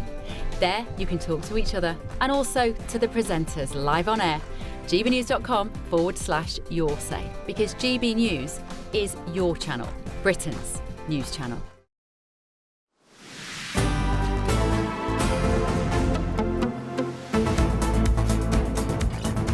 Good afternoon, Britain. It's 26 minutes past 1. Now, a Labour MP has lost the whip after rebelling against the government's plan to tax inherited farms. Yes, Marcus Campbell-Savers, who represents very rural Cumbria, voted against the proposals in a vote on Tuesday. Well, the Treasury Minister, James Murray, insists the changes made in the budget are a fair way forward, despite growing concerns, particularly amongst the agricultural community. Yeah, so we're now joined by the Countryside Alliance Director of External Affairs, Mo Metcalfe-Fisher, and political commentator Matthew Stadland is still with us as well. Good to see you, Mo. Thank you very much for coming in. I mean, this is a bit shocking. It's an MP standing up for his constituents, the people that voted for him. I know. Mad, isn't it? Who would have thought? Let's just remember that he was elected on a manifesto not to introduce the family farm tax. He looked farmers in the eye prior to that election, alongside all the other Labour MPs that won in the countryside, and said that won't be happening. He reassured them. There was a lot of optimism among the farming community and, dare I say, in the countryside as a whole. And so he's Labour been punished. won some of these seats for the first time ever in the last election. Absolutely, and there was a real opportunity there, and there still is an opportunity there, to reconnect with the countryside and do something good with it. But instead, we've got this fixation on the family farm tax. It's just very bad politics. We know, and the government know, the huge damage it's causing across the countryside, the anxiety that farmers are having to go through. So good on him, and good on the 32 other Labour MPs that abstained. It is a significant thing to do, and it does show that there is a growing body of rural Labour MPs that are going to start standing up, and they've got to. They need to get away from the accusation that's coming at them, which is that Labour are declaring war on the countryside. I mean, Mo, over 7,000 farms have closed since Labour came into power.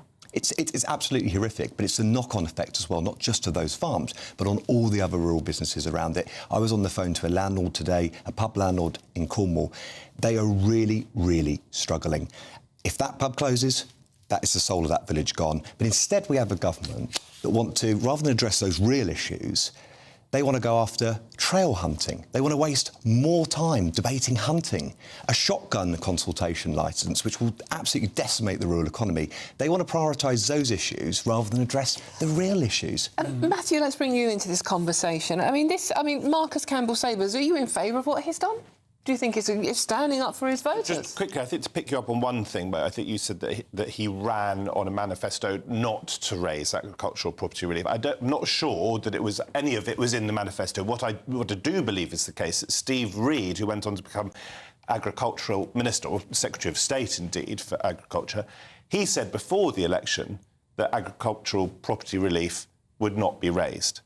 And so now we're seeing a Labour MP being suspended for voting against something that it was perfectly reasonable for Labour MPs to think wouldn't happen, right? So that is obviously problematic from a comms point of view for the government. It does remind me of last year as well, when you had 7 Labour MPs suspended by Starmer for voting against the King's speech because they were upset that the 2-child benefits cap, which we've all been talking about recently, was not going to be scrapped. Can I make myself very unpopular here?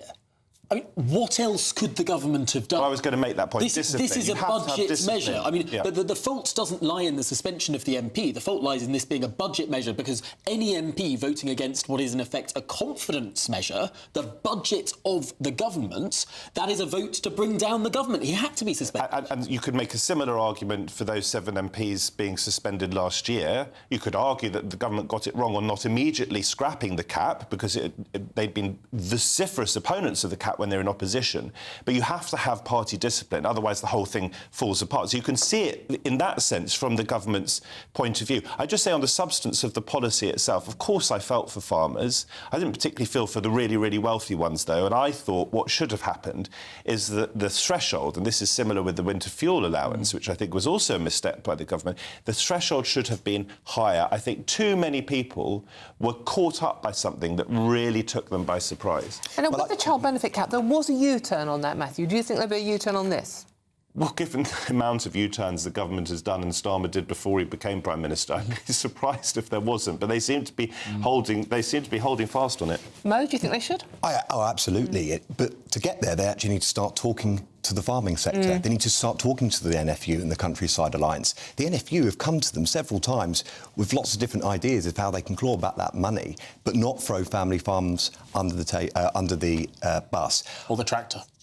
Or under the tractor in this case. But look, good on those MPs. Yeah, from a political standing, I can understand why they did that. But rather than suspend people, why don't they actually engage with those rural Labour MPs, understand them, and rethink this awful, ghastly family farm tax before it's too late? I would just very quickly say to any Labour MPs, or ministers indeed, watching GB News, as I'm sure some of them do, this Labour government, a government I voted for, should be a government for all of the country. And particularly given it is so unpopular at the moment, there is no room for complacency to try to be the party for big cities.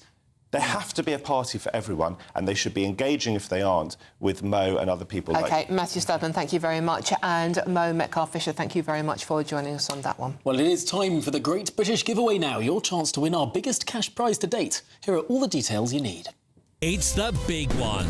Your chance to win a whopping £85,000 in tax-free cash. The largest cash prize we've given away to date. That's like over £7,000 a month extra in your bank account each month for 12 whole months. That's a year of yes. Yes to holidays, yes to treats, yes to shopping trips, yes to home improvements. What would you say yes to? For a chance to win £85,000 cash, text cash to 63225. One entry costs £2.50 plus one standard network rate message, or text bonus to 63225. 5 entries cost £5 plus one standard network rate message. Go to gbnews.com/win. Entries start at £2.50. Call 0903 686 3232. Calls cost £2.50 plus your network access charge, or post your name and number to GB18 PO Box 8690 Derby DE1 9TT. UK only. Entrance must be 18 or over. Lines close at 4 p.m. on the 30th of January. The winner may be contacted live on GB News, week commencing the 9th of February 2026. Please check the closing time if listening or watching on demand. Good luck.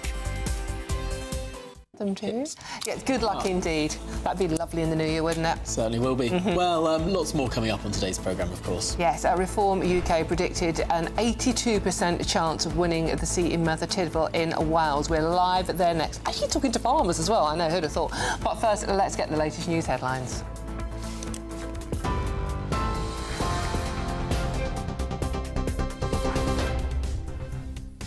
Very good afternoon to you. The top story this lunchtime. The UK has issued new sanctions against Russia after an inquiry found the Novichok attack that killed Dawn Sturgis was authorised at the highest levels of the Kremlin.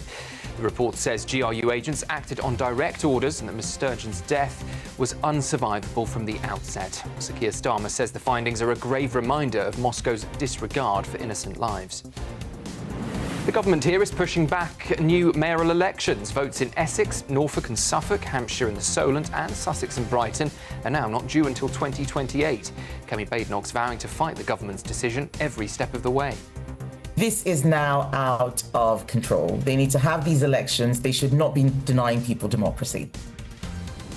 Household energy bills are set to rise, but Ofgem insists the payoff is long-term savings. The regulator's £28 billion upgrade to Britain's gas and electricity networks will add £108 to bills by 2031.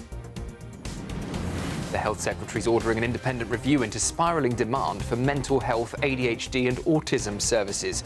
West Streeting says diagnosis must be based on strictly clinical evidence. The review lands in 2026, backed by more than £680 million amid a major welfare reform push. And the UK and Norway have signed a major new defence pact at Downing Street, joining their navies into a combined fleet to hunt Russian submarines. Defence Secretary John Healey says a new era of threat demands deeper NATO cooperation. Those are the latest headlines. I'll be back with your news at 2.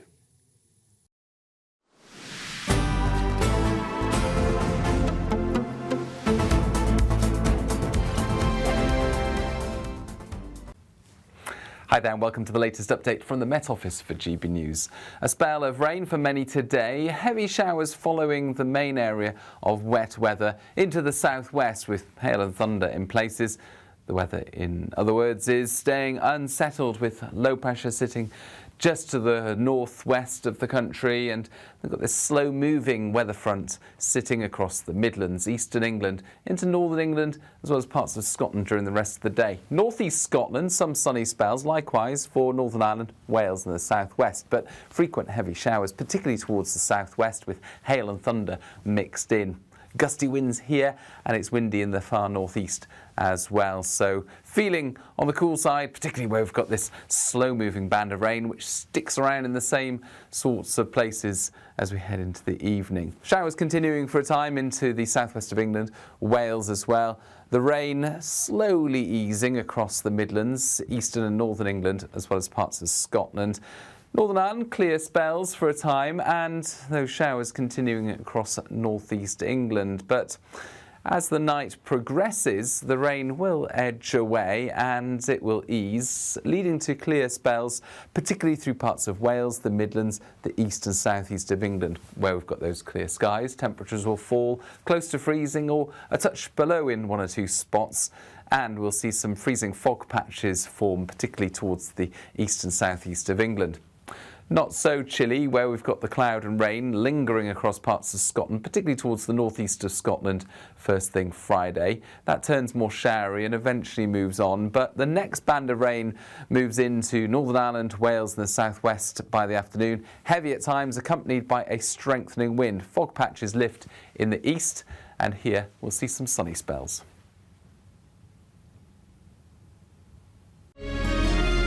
Thank you, Britain, for helping us reach 8 million followers across social media.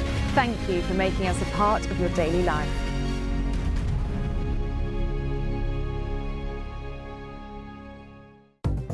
Good afternoon. This is the latest AI travel news from GBNews.com.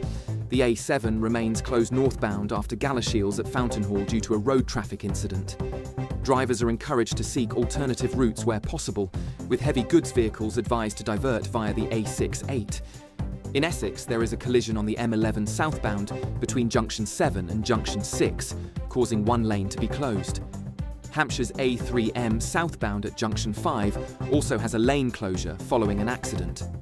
And on the trains, there are disruptions on Grand Central services between Doncaster and Retford, and Great Western Railway has road transport replacing trains between Liskeard and Looe. For more travel news, go to gbnews.com.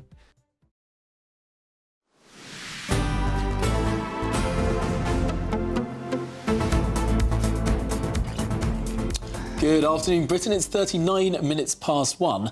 Now, the Reform Party are currently predicted to secure over 35% at the next general election, with an 82% chance of winning the seat of Merthyr Tydfil in Wales. Yes, according to the electoral calculus, Reform UK secured nearly a quarter of that vote at the 2024 general election. Well, our very own Patrick Christie's is in Merthyr Tydfil post-budget and ahead of that Welsh Senedd election next year too. Patrick, do you have something amusing for us? Well, I'm currently being nibbled by a little cow, a little calf here. But, of course, they did say two can play that game, can't they? Give it a year, and we'll see who's laughing then. But I am very much here to report on the political earthquake that's taking place in this area. Died in the world traditional Labour area, has been for around 100 years or so, but it's facing a shift, isn't it? And I've come to speak to working people. We actually know what they are here at GB News. Working people about how they feel this government, and specifically the last budget as well, have impacted them. And I am here on Huntley Farm with Rob. Rob, thank you very much for having us. So just talk to us very quickly first about what we're looking at here, these calves. Well, these are about a month old. They were bought in Raglan Market yesterday by the Huntley family, Thomas over there. So he'll keep these for about 12 months and then sell them on his stores. So they'll go to a fattening unit. And so then they end up in food chain then, once they'll be 20 to 24 months old. Absolutely. Right, so let's get down to brass tacks on this then. How have you been impacted in the farming community by this Labour government? Well, I think inheritance tax is a really big one, isn't it? Like, that's going to affect a lot of, and not only family farms, rural communities, rural businesses, which will be affected. So, like Sir Thomas, the youngster on his farm, will have a hefty bill one day. But it's it's like Sir Thomas and his older people, terminally ill people, who will not have time to put things into place to counteract some of the measures that are coming in. I think that's very, very disappointing by Labour. Yeah, absolutely. And let's get back in amongst the cows here. But so, do you feel as though you've been a bit let down because they didn't say that they were going to do this family farm tax, did they? Oh, we've been totally let down. I think they even let their own rural Labour MPs down because they were actually told lies and farmers voted them into these rural constituencies. So I think it is very disappointing for them more than anybody as well, isn't it? I think a lie is a lie.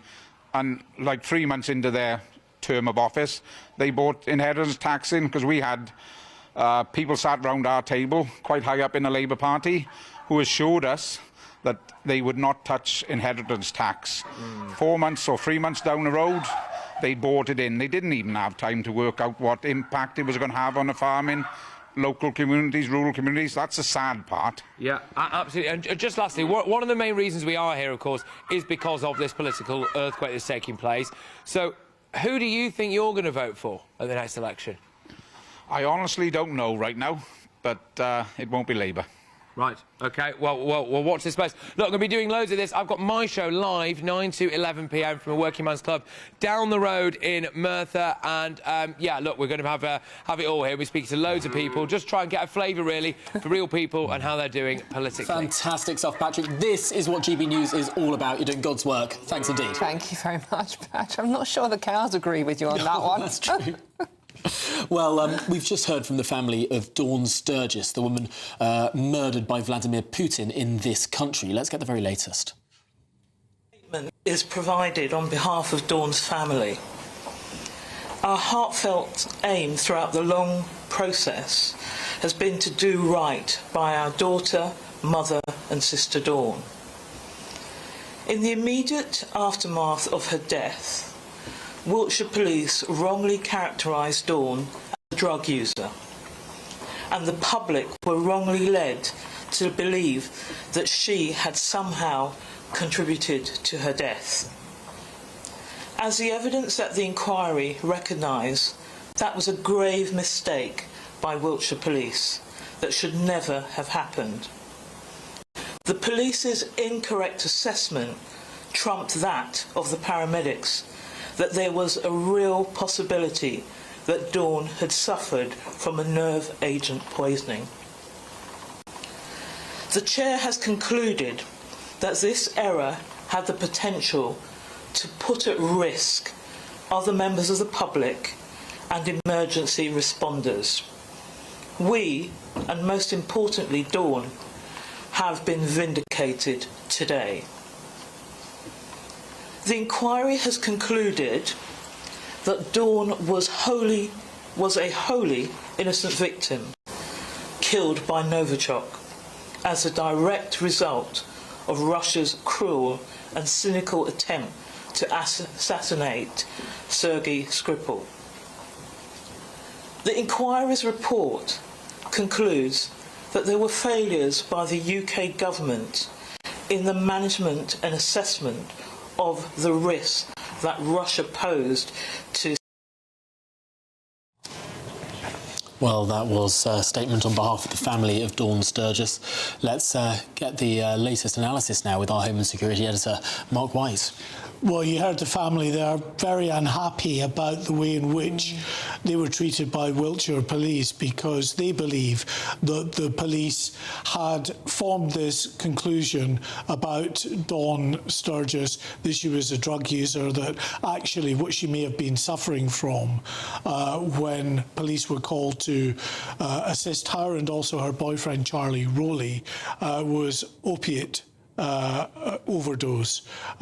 So the paramedics actually at the time had said they believed that the symptoms were consistent with some kind of nerve agent poisoning, and obviously were more than aware of what had happened to Sergei Skripal just a few months earlier in nearby Salisbury. And it is the belief of the family, and they believe that's been vindicated now by Lord Hughes in his remark, that, you know, the paramedics and wider members of the public were put at risk by the slow response of the police to acknowledge that this may well have been a nerve agent attack that Dawn had been suffering from. I should say, though, Lord Hughes does say in his evidence that in terms of the care she received by the medical services, that that was appropriate. They did all that they could for her, and that because she had received such a large dose of this Novichok nerve agent, there's nothing that could have been done medically to save her. And we were just hearing before the end of that short clip of the news statement there from the front. Margaret, I'm just going to interrupt you. Vladimir Putin has been arriving at a summit. Let's have a look.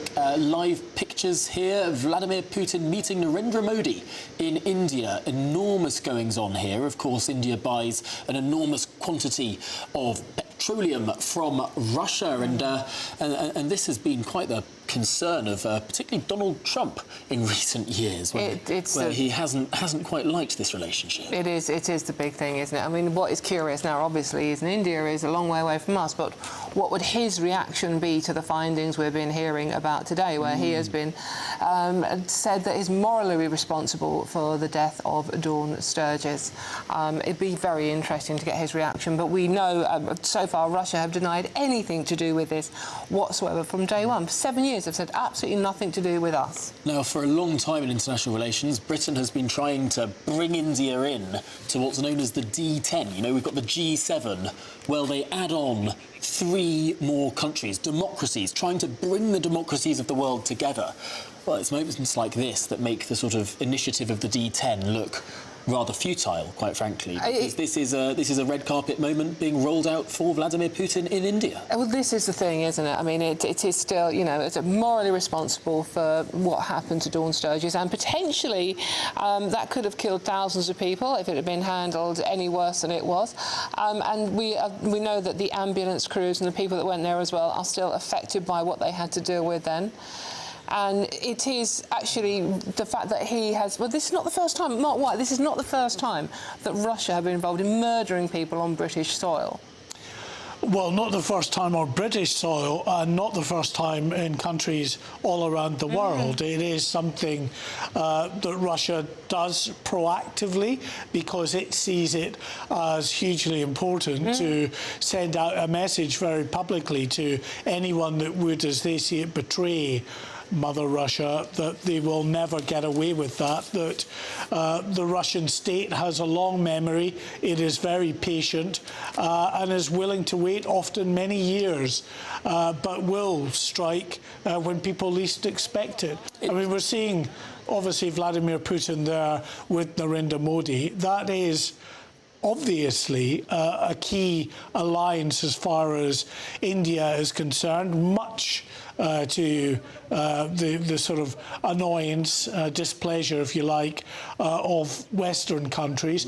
But the fact is, it's not just India. There are many countries around the world that, whatever the West might say about the invasion of Ukraine and just how unworthy Vladimir Putin is as a political leader to be respected around the world, they, for their own understandable self-interest, perhaps do want to further positive relations with Russia. The BRIC countries, I should say, the likes of Brazil, for instance, are a perfect example of that. They see whatever is being said by those key Western countries, such as the US, the UK, France and Germany. They see a more sort of positive approach to Russia as being advantageous to them, and that's why we're seeing what we're seeing unfold with Narendra Modi there. Yeah. Well, I have to say, it does stick in the neck a bit. I mean, we've literally just heard from the family of a woman this man killed. And now we can say that, because before we had to couch it in all sorts of terms, but the inquiry is done now, they've published the report, we can say... Morally responsible. Absolutely morally responsible for the killing of a British woman in Britain. And there he is, welcomed by one of our allies on the red carpet. It does stick in the net. It does stick in the net, and it does wonder where we go from here with our relationship with Russia. What do we do next? We just learned the Russian ambassador is being summoned to the Foreign Office to answer for Russia's ongoing campaign of hostile activity against the UK. We will not tolerate this brazen and despicable aggression on British soil, says Foreign Secretary Yvette Cooper. That is why we are exposing and sanctioning those carrying out malign acts for Moscow and ramping up our efforts to crush hostile Russian hybrid activity. But the question is, Mark, is like, will it make any difference? I'm not sure it will. I mean, to be honest, although you say we can say today what we want to say about Russia, we could have said that just in the weeks and months after the attack. This has been known about for years. For me, today was about actually trying to explore whether there was more that the British government could have done to safeguard the identity of Sergei Skripal, give him a new identity, try and ensure that it was harder for the Russian state to get to him. And then also in the wake of the attack, was there more that could have been done to prevent the people of Salisbury and, of course, people like Dawn Sturgis? That, for me, was what today was about. The rest of what we're seeing here is the political theatre around this. Mark White, thank you very much. Now, on to our next story this hour. Did you think coal in your stocking was bad? How about a pile of poo? OK, that's what greeted visitors at the Ritz in London after campaign group Take Back Power dumped manure by the Christmas tree in the hotel lobby. Well, spokesman for Take Back Power, Arthur Clifton, joins us now in the studio. Arthur, thanks for coming in here. Thank you for not bringing any poo with you. Why did you do it? I was tempted with the Christmas tree right here, but I held off. Not a real tree, by the way. It won't help. Yeah, my name's Arthur. I'm here with Take Back Power. We're demanding that the UK government immediately call an emergency House of the People with powers to tax the rich. A parallel parliament? Not a parallel parliament. It would be replacing the House of Lords. But what I want to focus on here is the fact that the UK, our country's in total crisis, right? Don't we already have a House of the People? It's called the House of Commons. What we have is the 6th richest country in the world and 14 million people in poverty. That's what we've got in this country, relative poverty, not which is unacceptable. Are we going to argue about the definition of poverty here? Let's be clear. I just want to finish this point. Poverty. In no other country would they be called in poverty. No other country would call them poverty by a global measure.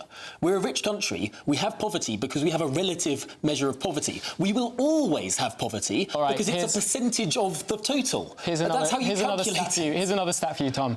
We've got a quarter of people under four, babies, right, facing hunger and hardship. Do we think that's okay? Do we think that's relative? So that's all right. Some babies are relatively more hungry than others, so that's fine. Let's not worry about that. We need to tax the rich is the obvious solution to this. 75% of the country agree with me on this. Do you know how much tax the top 1% pay? I'm a bit baffled why we're arguing about this, to be honest. 75% of people want this to happen. Do you know how much tax the top 1% pay? What I know... Of the total income tax take, what do the top 1% pay? What I know is that we've got the highest rate of child homelessness in this country ever. Know how we've much also got the least popular Prime Minister in this country You don't know ever. How much the rich and I'm starting to think there's a connection. I'm starting to think ordinary people are sick to death of politicians failing them over and over again. There's a clear solution. We've got to tax the rich, and if people agree with me, they can sign up at takebackpower.net. We tax the rich more than we've done in decades. Then why do we have 14 million people in poverty? 30% of tax. It's extraordinary the amount that we tax the rich. I'm finding it extraordinary why we're disagreeing here. We're talking about babies. No, you just can't tell me any basic hunger. statistics. What about the 14 million people in poverty? What about the quarter of people under 4 babies? Okay, so how does this mean? Like, seriously, have a heart here, Tom, Dawn, come on now. Drop the act? Do you not think this is unacceptable? It's not just unfair; it's unacceptable, especially when we know exactly what to do about it. We need to tax the super rich. How does tipping manure under a Christmas tree in a hotel in London change any of that? Well, first of all, it's quite funny.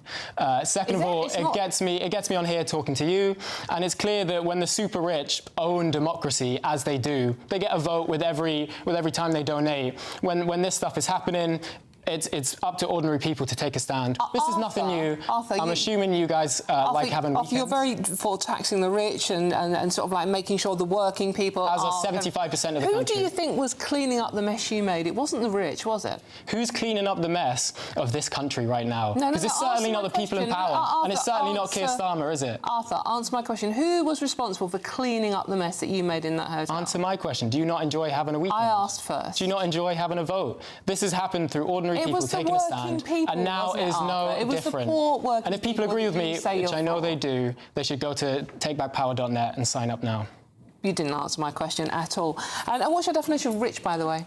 We're talking about the super rich here. We're Okay, talking about what's super billionaires with more money than they could ever spend. We're talking about billionaires. OK, and do you think they'd hang around for you to take all their money? I think their assets would, yeah. Right. And how much of their wealth is in assets? This is for the House of the people to decide. Arthur, unfortunately, we have run out of We need ordinary power. people in power. That's how this stuff is going to happen. Arthur, It's time to take back thank you power. very Go much. to takebackpower.net. Thank you very much, Arthur, for joining us today. Well, Loads more good to come. afternoon, Britain. Here's the weather.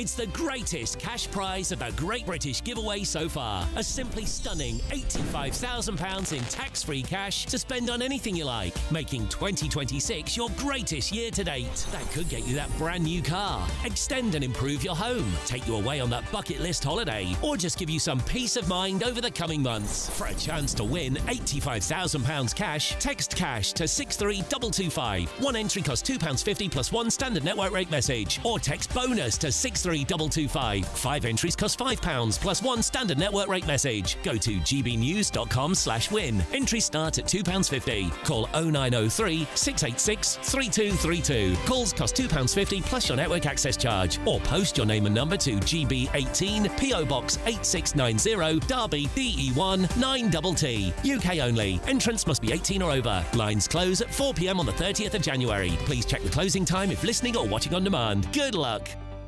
No matter the state it's in, this is our nation. Join me, Jacob Rees-Mogg, for a genuine, honest discussion on where we have been, where we are going, and where we are with the people who set the direction. Tune in to State of the Nation every Monday to Thursday, 8 to 9 o'clock. Only on GB News. I'm Michelle Dewberry, this is Jubes & Co with you. Hello everyone, Patrick Christie is here. GB News. Britain's news channel. Access the stories that matter to you. Take the GB News family with you on any device. And as long as you have an internet connection, tune in to GB News anywhere on the planet or beyond. GB News, the People's Channel, Britain's news channel. Britain deserves a newsroom that puts the facts and your voice first. Well, and that's what you get on GB News. Lively debates, lively conversations. And we're not afraid to hold power to account. And each other. So join me, Andrew Pierce. And me, Miriam Cates, for Britain's Newsroom, weekdays from 9:30 on GB News. Bold. They are under no illusion. Ray, are you a human trafficker? Boundless. I've had enough of the nonsense, and I'm not afraid to say it. Don't get us on the BBC. Every weeknight, I tear through the headlines. The smell of gasoline. Should we be worried about it? From Westminster madness to cultural war chaos. I'm going to do now, they are throwing things out the car as we speak. Get ready, Britain. Here we go. Patrick Christie tonight, weeknights from 9 p.m, only on GB News, Britain's news channel. At GB News, we love to hear from you, our loyal community. So drop us a line at gbnews.com/yoursay. There you can talk to each other and also to the presenters live on air. gbnews.com/yoursay, because GB News is your channel, Britain's news channel.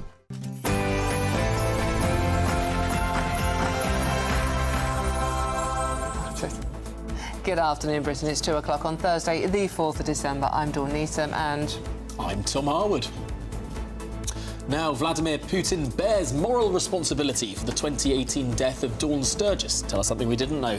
The Prime Minister says it's another example of the Kremlin's blatant disregard for innocent lives. Well, the chairman of the inquiry found that it was reasonable for the British state to conclude that Sergei Skripal did not need a change of identity when he came to the UK. And meanwhile, Number 10 has refused to apologise for postponing a string of mayoral elections until 2028, a move opponents call a blatant attempt to shut voters out. So is this sensible restructuring or a threat to democracy? The Reform Party receives a record £9 million donation from the businessman Christopher Harbourne. It's the biggest single donation to a British political party ever by a living donor. And organisers and participating countries are debating today whether Israel should be allowed to continue in the competition, in the Eurovision Song Competition, amid protests over the way its government conducted its war in Gaza. We'll be speaking to a former Eurovision contestant. And far too many days without supply. Kent homes have water again, but there's a catch.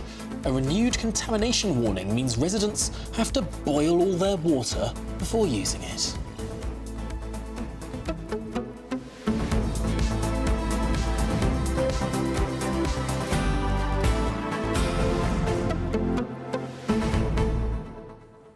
I get the sense with this inquiry, Mark, it's told us a lot of things we already knew.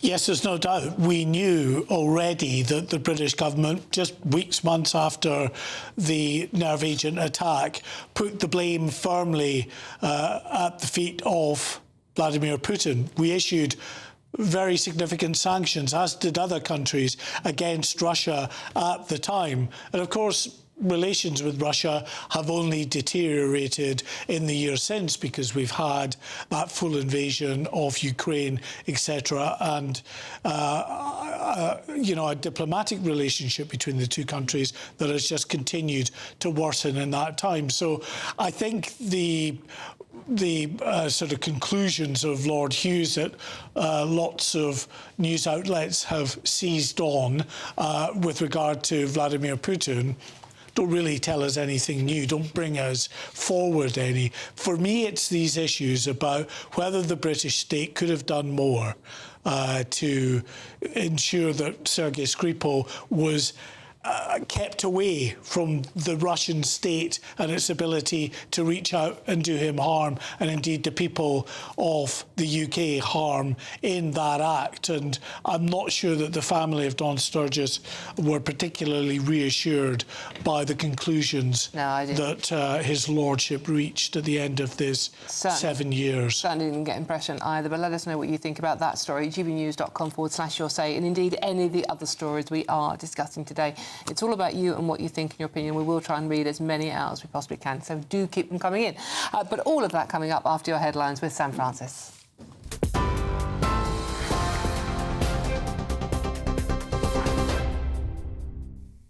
Tom, Dawn, thank you very much and good afternoon to you. 3 minutes past 2.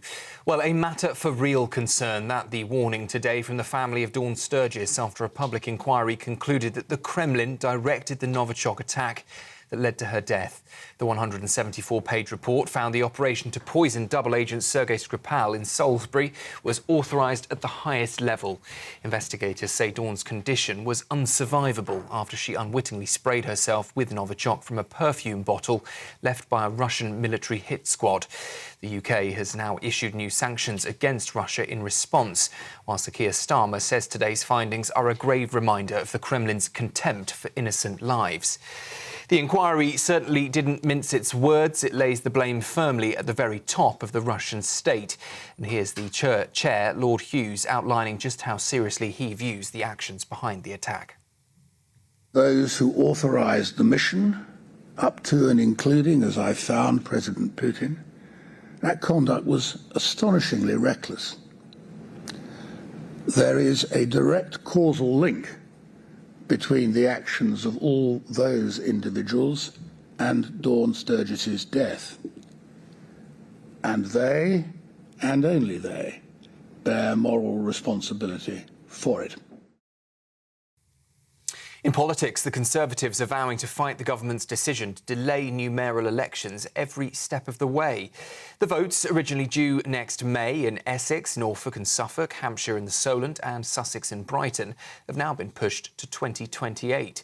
The government says local reorganisation isn't ready for the votes and the new regions must be set up properly to deliver the powers that they've been promised.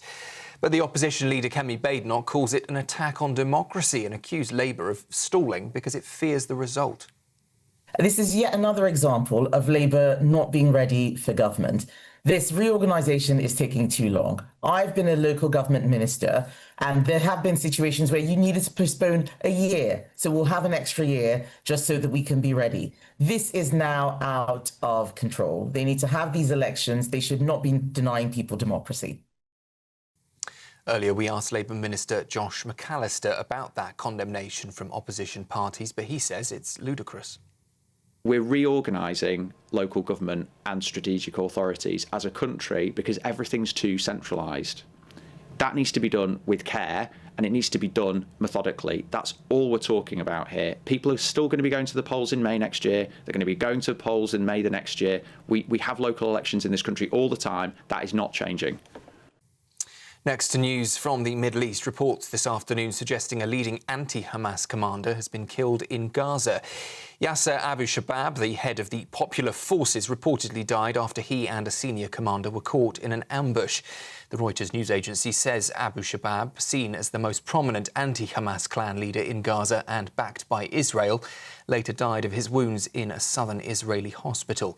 His militia had been positioning itself as a future governing force in Gaza, with reports suggesting past cooperation with Israeli authorities. Here at home, flu cases in England's hospitals are soaring, with numbers more than 50% higher than this time last year. The NHS's first winter report shows 1,717 flu patients were in beds each day last week, including 69 in critical care. That's a sharp jump from 2024 and far above levels seen the previous 2 years. Ambulance delays, well, they remain severe. 30% of arrivals waiting over 30 minutes to be handed to A&E. But norovirus pressures are easing, with bed numbers less than half of those recorded this week last year. Household energy bills are set to rise once again as Ofgem approves a £28 billion overhaul of Britain's gas and electricity networks. The regulator says the investment will modernise ageing infrastructure and cut reliance on imported gas. But it does mean an extra £108 on bills by 2031. The regulator insists the true impact, though, will be much smaller. They say closer to £30 a year once savings from a stronger grid kick in. And in sport, Joe Root has smashed his first Ashes century on Australian soil, a massive moment on day one of the day-night test in Brisbane. Written off, though, by parts of the Australian media, Root's answered his critics in style, grinding through a tough spell before reaching 3 figures with classic composure. It's a milestone he's chased for years and one that could set the tone for England's fight back in the series. Those are the headlines. Next, though, let's take a look at the markets. Cheers Britannia Wine Club proudly sponsors the GB News Financial Report. 8 minutes past 2, here are the markets for you. The pound will buy you $1.3358 and 1.1440 euros. The price of gold is £3,140, 59 pence, that's per ounce. And the FTSE 100 is at 9,710 points. Cheers Britannia Wine Club proudly sponsors the GB News Financial Report.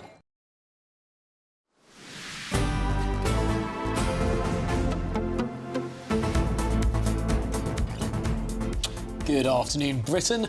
It is, of course, a significant day for the inquiry into the death of Dawn Sturgis, the woman who was killed by Novichok in a botched assassination attempt against a man Russia called a double agent. Yeah, Sergei Skripal.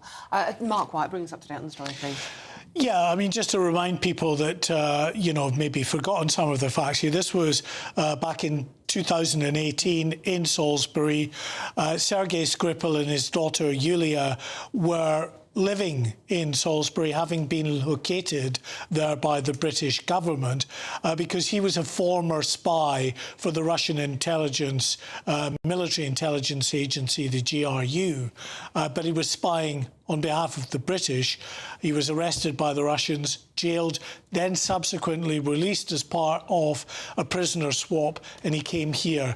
But the Russian state, according to the British government, sought him out, tried to kill him with a nerve agent, Novichok, by spraying it on the door handle of his home in Salisbury. You see it was in that perfume bottle that was there. Now, he was taken ill along with his daughter, seriously ill for quite a while, but they've since recovered. A detective sergeant who attended the crime scene was also seriously ill afterwards, and 87 others actually admitted to A&E in the days and weeks after this nerve agent attack.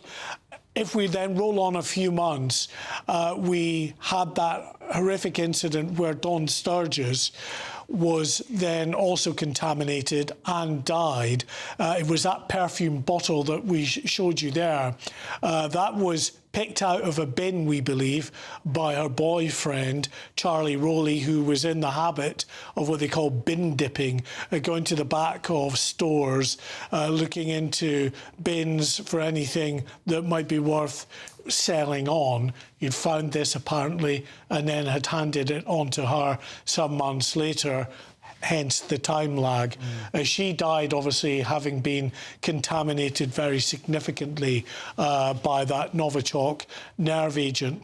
But in the inquiry today, what Lord Hughes, the inquiry chairman, was trying to do was to establish, of course, the sequence of events leading up to her death and whether more could have been done to prevent it. Let's listen to what Lord Hughes said at the conclusion of this inquiry.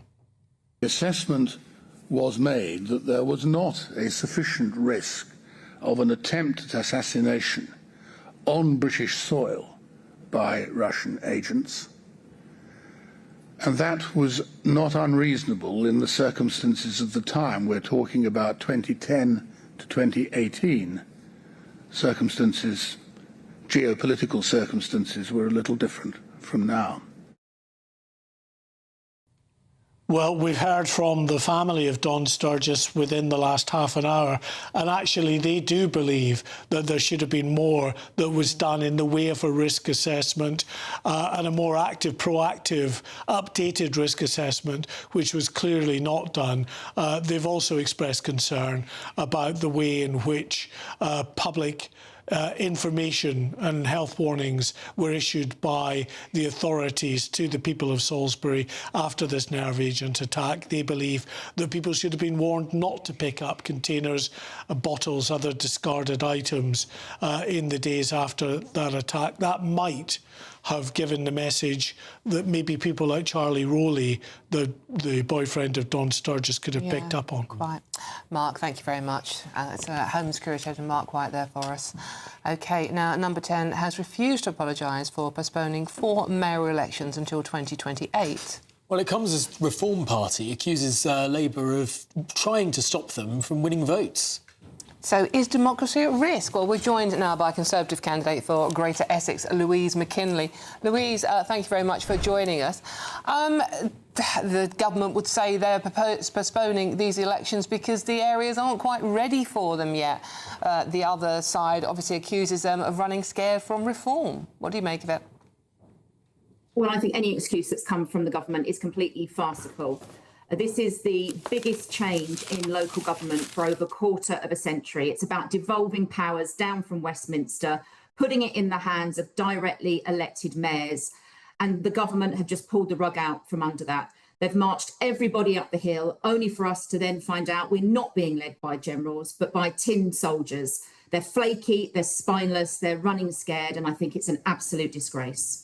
Louise, you sound pretty fuming. I mean, you could well have become the mayor in May, and now you're going to have to wait years before you get a chance to stand in this election. I mean, on a personal basis, of course, it's frustrating, but the real concern here is what this means, in my case, for Essex, because it's about being able to support residents and businesses. Of course, this comes against the backdrop of that disastrous Labour budget. We know where they're at in the polls. We know the feedback they've had. Businesses are struggling. Unemployment is rising.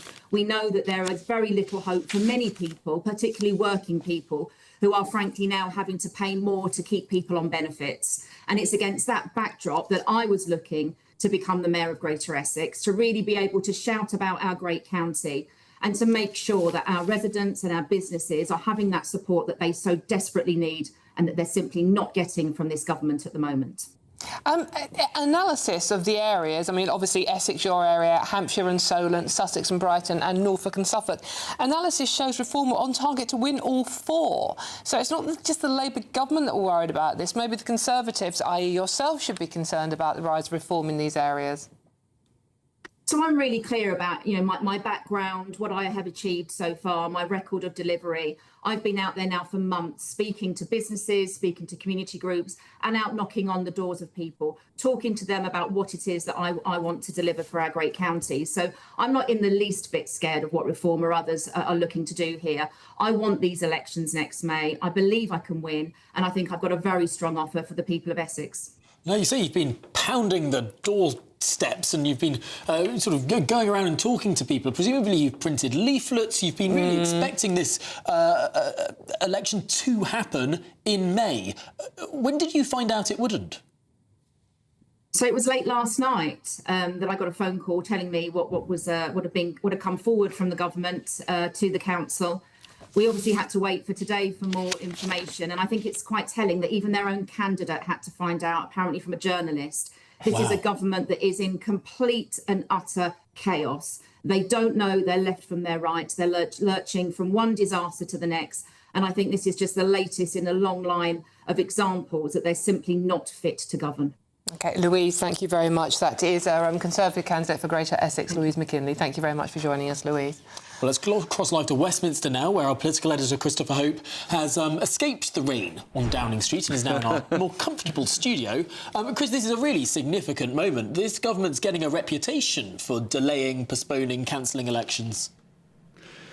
Yeah, that's right, Tom and Dawn. 5 times we asked them, will you apologise to people, not least the candidates who are spending their time thinking there's an election in May. Well, there's no election now, and 5 times the government refused to apologise. They said they want to be ready for when the mayors are elected to get up and running. But a 2-year delay till 2028 is appalling, I think. I mean, it's a denial of democracy to people in those 4 areas you mentioned there, Dawn. We are told that we know no further delays to other local elections planned for 2026. It's a huge moment next May for all the main parties, elections in Wales, Scotland and thousands of seats, council seats in England. You're seeing there on screen Keir Starmer with his wife, Lady Starmer. Real concerns about why those delays happened, and no sign that heads are rolling, simply that they want to be ready to get these mayoralties up and running. And these millions of people in these areas will look at those mayors and wonder why they can't have one. Look at the one in Greater Manchester, Andy Burnham, in Teesside, Ben Houchin, in Greater Lincolnshire, of course, Dame Andrea Jenkins. Why can't they have one? And that's why they want them to try and capture and channel some form of investment. But talking of investment, overnight I've been interviewing a senior figure in the Trump administration, Sarah Rogers, the Under Secretary of State for Public Diplomacy, and she spoke out about what she called absurd censorship laws in this country. It's this row about the Online Safety Act. Now, it's sold in this country as a way to protect children from online horrors they shouldn't be seeing when they're far too young. But in America, they think that's a sledgehammer to crack a nut. They think it's needless censorship of debate online, and they say there are other ways to protect children. Let's have a listen to what she told us last night. It's guided and unfortunate to apply that law in Britain, but applying that law extraterritorially, which means applying it to speech that has nothing to do with Britain, does not occur in Britain, is on American platforms by American users on American political issues, purporting to censor Americans in America is a deal breaker. It is a non-starter. It is a red line.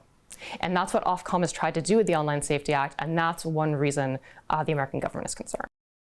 There we have it there. I mean, she's saying there, Sarah Rogers, it's a flimsy excuse to say you want to protect children. There are different ways of doing it. There's a big battle coming down the line. There's an act going through Congress at the moment which will exempt US companies from prosecution by UK authorities under the Online Safety Act. I also talked briefly with her about the boats crisis, the small boats crisis, and she said it is making Britain less safe. And we also touched on the issue of the Islamophobia definition. There is concern about, of course, on this backdoor blasphemy law in this country. But just one quick question, because a lot of people are asking this who are watching and listening to us today about democracy in this country. Labour cancelling elections, Labour introducing face recognition cameras, Labour getting rid of jury trials, Labour, the story about the assisted dying bill yesterday that wasn't quite what it seemed. I mean, lots of people are saying, do we still have a democracy in this country? That's a great question, Dawn. We do. We have Magna Carta from 1215. That's nearest we have to a written constitution. But of course, you know, the government is ripping up Article 9, I think it is, the right to a jury trial, without any indication they'll go back to that automatic right we've had for centuries. I think that will have to change when it gets to the House of Lords. But when you have a government with a huge number of MPs, they can get to throw their weight around, and without the protection of a written constitution, you know, there are concerns. I don't know why taking away the right to a vote in the formalities is outrageous, really, and the government's answers haven't been good enough so far. Now, Sarah Rogers is a rising star in the administration, very capable speaker. Where can we find the full interview, Chris? Online, of course, GBNews.com. Do enjoy it. It aired in full last night on Bev Turner's show, Late Show Live, but please tune in. I think she's one to watch. Thank you very much, Christopher. OK, this is Good Afternoon Britain on GB News. Lots more coming up on today's show. Well, residents in Tunbridge Wells are furious after 5 days of no water and severely low pressure. We're live on the ground there next. All of that and much more to come. This is GB News, Britain's news channel. Don't go too far. We'll see you soon.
Hi, I'm Michelle Dewberry, and my show is your opportunity to cut through all the noise and dive in headfirst to some robust debates. Ideas clash. Situation, no, isn't it? No, Because the failure is you're deliberately avoiding my point. Nothing's held back, And if you think this is the end of it, wait for more. and we do not shy away from the difficult stuff. Sometimes I want to shake people and say, if only you understood. So join me on Jubes and Co weeknights at 6 p.m. only on GB News, Britain's news channel. Mornings don't have to be tiresome, especially if you have the right company. Wake up to news as it happens, opinion and debate, and of course, a little bit of entertainment too. Because when the kettle's on, we're on. That's Breakfast on GB News, a show worth waking up for. Every morning from 6 a.m. Only on the People's Channel, Britain's news channel. We'll spread the news, you spread the word. From the school run to the home run, watch a new show for all of Britain. He can say whatever he wants. A straight-talking show where all voices are heard. And, you know, when are we going to stop talking about smashing the gangs and actually do it? With the stories that matter from every part of our country. There's a bit of a crash landing there for your Chancellor. Bold, fearless and standing up for you. That's me, Martin Daubney, 3 p.m. till 6 p.m, weekdays, here only on GB News. The People's Channel, Britain's news channel.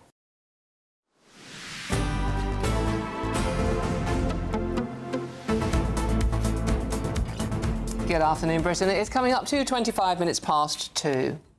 Now, residents in Tunbridge Wells are furious after 5 days of having no water or severely low pressure, affecting more than 24,000 homes in the area because of a problem at a treatment work. Yeah, although South East Water has announced that supply has been restored, many residents say there are still problems, and local MP Mike Martin is now calling for the Chief Executive South East Water to resign.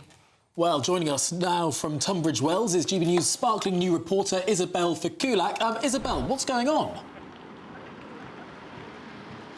Well, I'm here at one of the busiest water collection points where all-day cars have been queuing down the street, flowing onto the main road to collect their water. Many have said that this is going to be difficult for vulnerable residents, those that don't drive, having access to the water. But South East Water did set this up.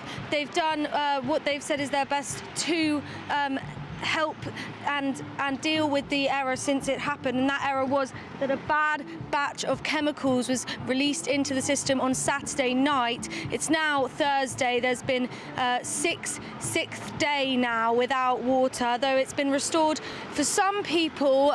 It's not drinking water. They've issued a boil point notice, which means it has to be brought to boil before it can be drank, and many also don't have access to the water at all, still not running from their taps. And MP Mike Martin, he has been calling for the CEO of South East Water to stand down. I spoke to him earlier on.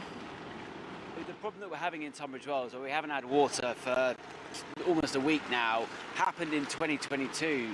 Some houses were out of water for 9 days in the run-up to Christmas in 2022, and afterwards the CEO promised me privately and publicly, the residents of Tunbridge Wells, that he would fix the resilience in the network and sort out the crisis.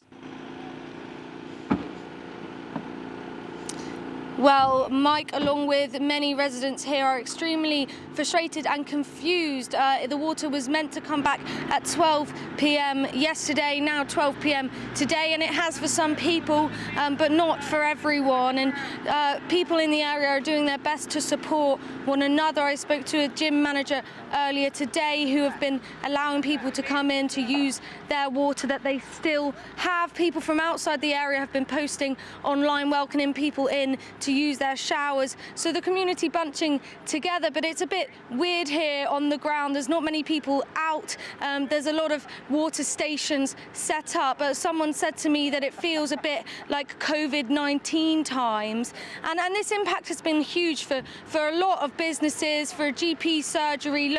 Schools have shut down.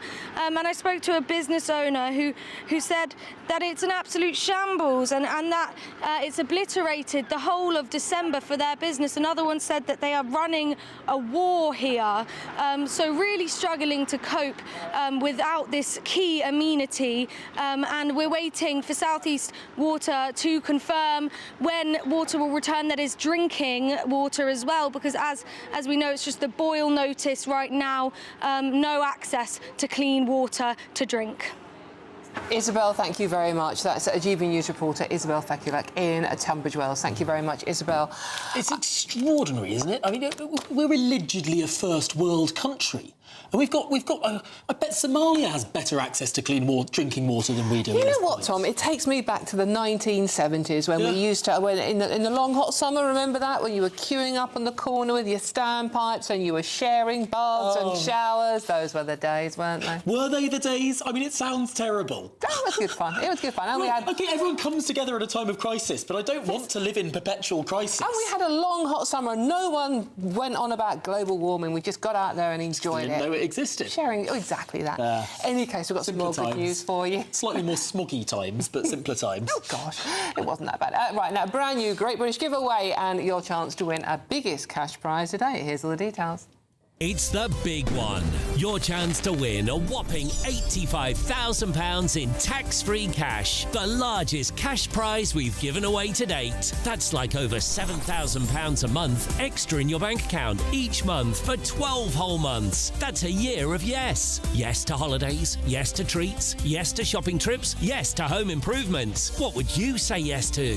For a chance to win £85,000 cash, text cash to 63225. One entry costs £2.50 plus one standard network rate message, or text bonus to 63225. 5 entries cost £5 plus one standard network rate message. Go to gbnews.com/win. Entries start at £2.50. Call 0903 686 3232. Calls cost £2.50 plus your network access charge, or post your name and number to GB18 PO Box 8690 Derby DE1 9TT. UK only. Entrance must be 18 or over. Lines close at 4 p.m. on the 30th of January. The winner may be contacted live on GB News, week commencing the 9th of February 2026. Please check the closing time if listening or watching on demand. Good luck.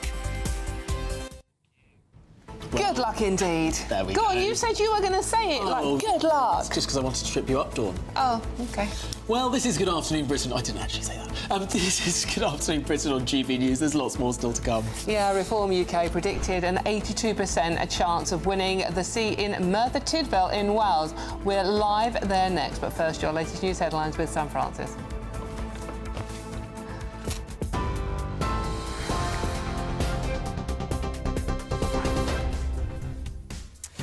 Good afternoon to you. Just after 2:30, the top story this hour. The UK has issued new sanctions against Russia after an inquiry found the Novichok attack that killed Dawn Sturgis was authorised at the highest level of the Kremlin.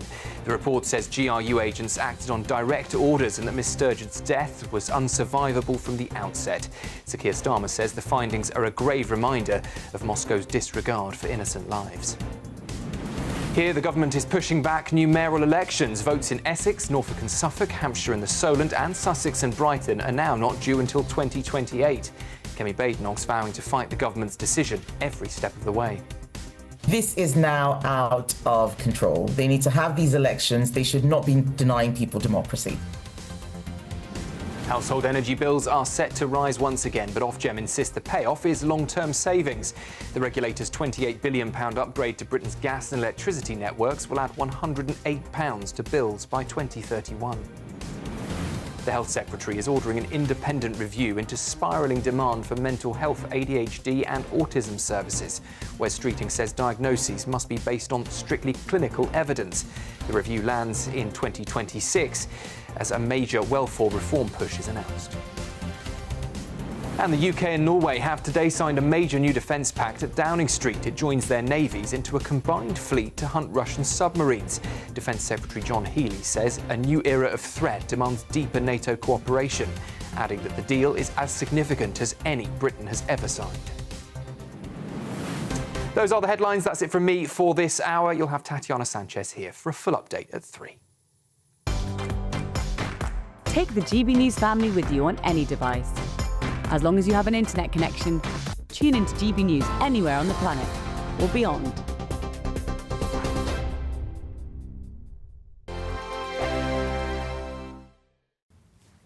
Hi there and welcome to the latest update from the Met Office for GB News. A spell of rain for many today, heavy showers following the main area of wet weather into the southwest with hail and thunder in places.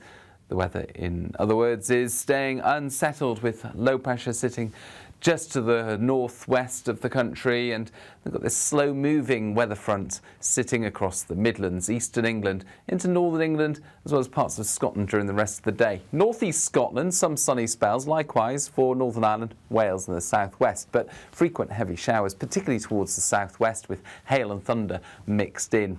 Gusty winds here, and it's windy in the far northeast as well. So feeling on the cool side, particularly where we've got this slow-moving band of rain, which sticks around in the same sorts of places as we head into the evening. Showers continuing for a time into the southwest of England, Wales as well. The rain slowly easing across the Midlands, eastern and northern England, as well as parts of Scotland. Northern Ireland, clear spells for a time, and those showers continuing across northeast England. But as the night progresses, the rain will edge away and it will ease, leading to clear spells, particularly through parts of Wales, the Midlands, the east and southeast of England, where we've got those clear skies. Temperatures will fall close to freezing or a touch below in one or two spots. And we'll see some freezing fog patches form, particularly towards the east and southeast of England. Not so chilly where we've got the cloud and rain lingering across parts of Scotland, particularly towards the northeast of Scotland first thing Friday. That turns more showery and eventually moves on, but the next band of rain moves into Northern Ireland, Wales and the southwest by the afternoon. Heavy at times, accompanied by a strengthening wind. Fog patches lift in the east, and here we'll see some sunny spells. Thank you, Britain, for making us the fastest growing news website in the UK. We're truly humbled, and we couldn't have done it without you.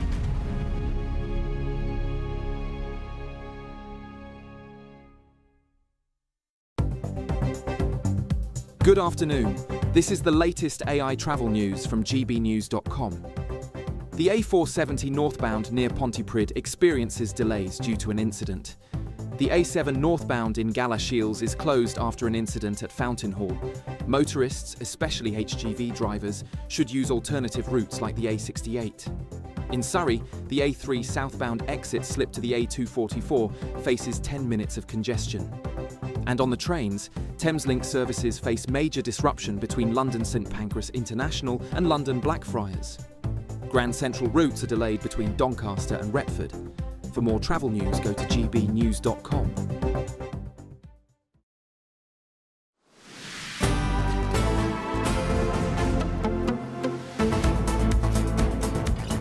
Good afternoon, Britain. It's 36 minutes past 2.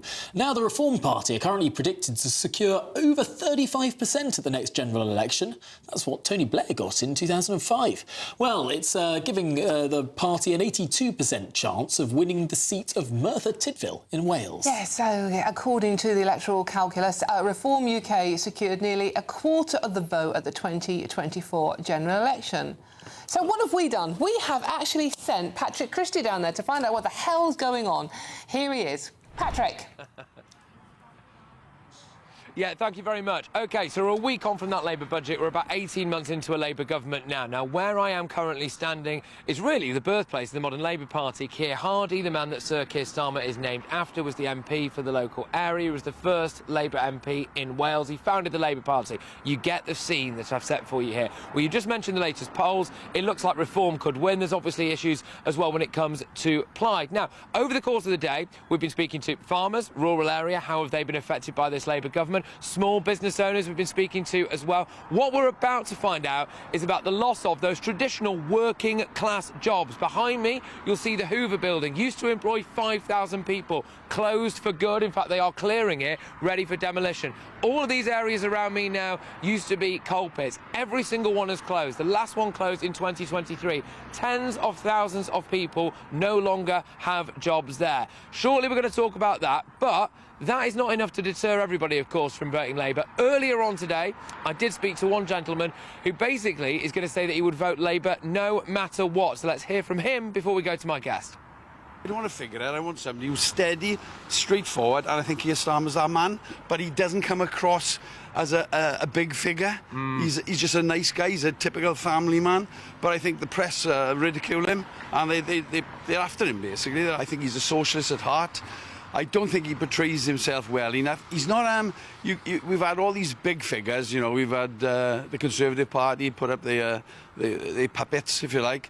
I don't think those people are real. They're rich people. They're not from places like Merthyr. Merthyr is steeped in history.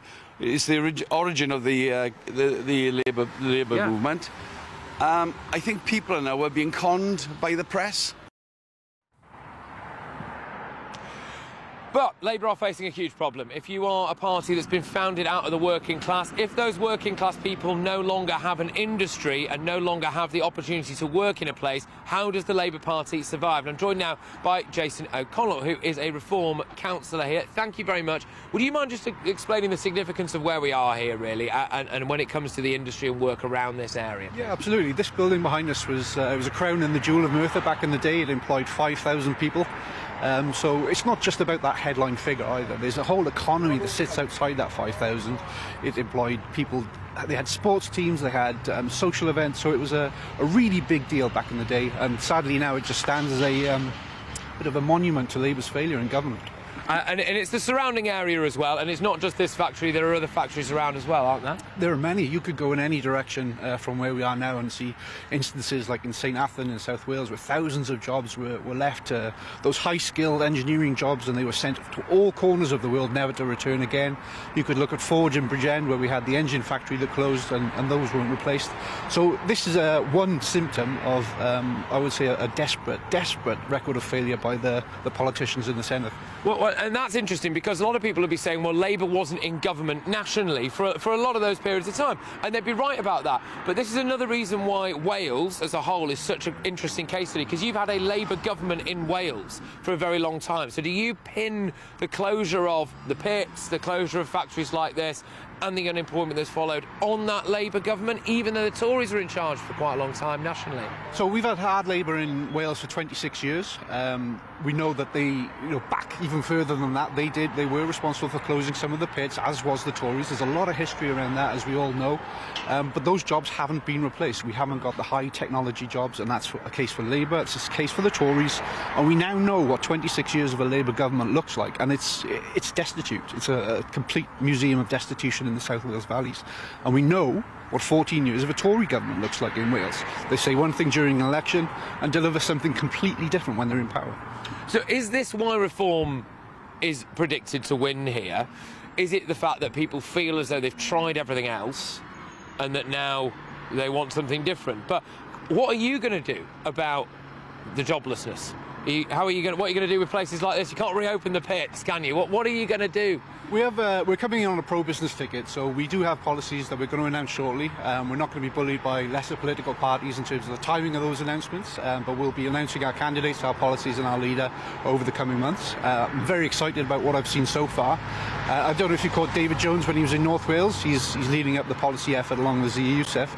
And you ain't seen nothing yet, was his words. And I'm very excited by the fact that we're going to be looking to prioritise job creation in the valleys, in these towns, villages, and places like Merthyr that have been destitute and have been left behind by successive governments. Just talk to me about what it means to say that they've been left behind. So is it that people, and I think we're seeing this, by the way, in large rural areas right across Britain, not just in Wales, is it that people feel as though there isn't the work here, therefore they can't afford the housing, etc. They have to leave to go to a big city in order to further their own lives? Is that the kind of attitude here at the moment? I think there is a little bit of that, but there's also a question of where the funding goes from the Senedd in Cardiff. So we see billions going out the door trying to change the weather and on net zero policies, but we don't see that money being invested into communities. And I think people feel that now. They look along the high street and you see run-down shops, you see, Turkish barbers moving in the hundreds, you see vape shops opening up, but you don't see anything that people are really going to get behind and find employment with. And that's where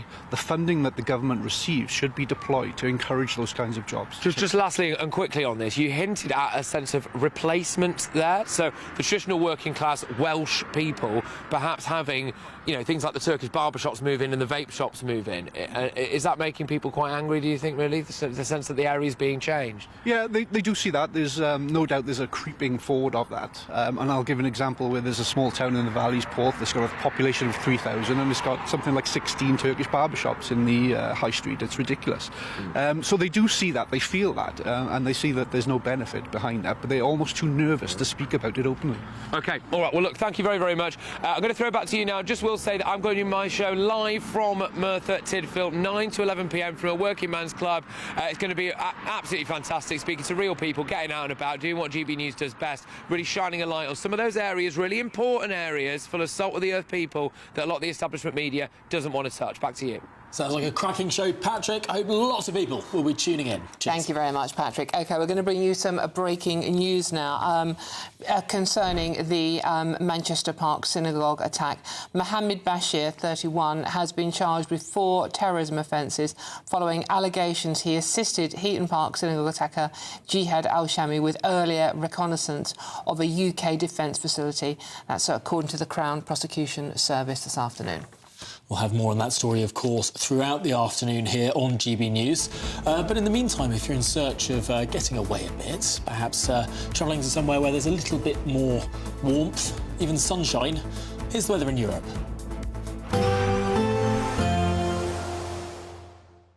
Ready to soak up that holiday sunshine?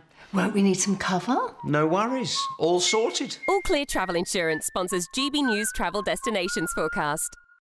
Heavy rain and strong winds across the eastern end of the Mediterranean, bringing some pretty heavy downpours across parts of Greece in particular during Friday, but also southern parts of Turkey with those gusty winds. Showers again for southern Italy, particularly for Sardinia and Sicily. The east coast of Spain and the Balearics looking largely dry and fine on Friday. Plenty of sunshine across the Canaries. That will continue as we head through the weekend, and things should calm down in Greece during the weekend as well. All Clear Travel Insurance sponsors GB News Travel Destinations Forecast. OK, and there's lots more coming up on today's show. Should Israel take part in Eurovision? And do you care? As countries including Ireland, Spain and the Netherlands have said they'll boycott the song contest if Israel participates. Well, that and much more to come. This is GB News, Britain's news channel. We'll see you very soon.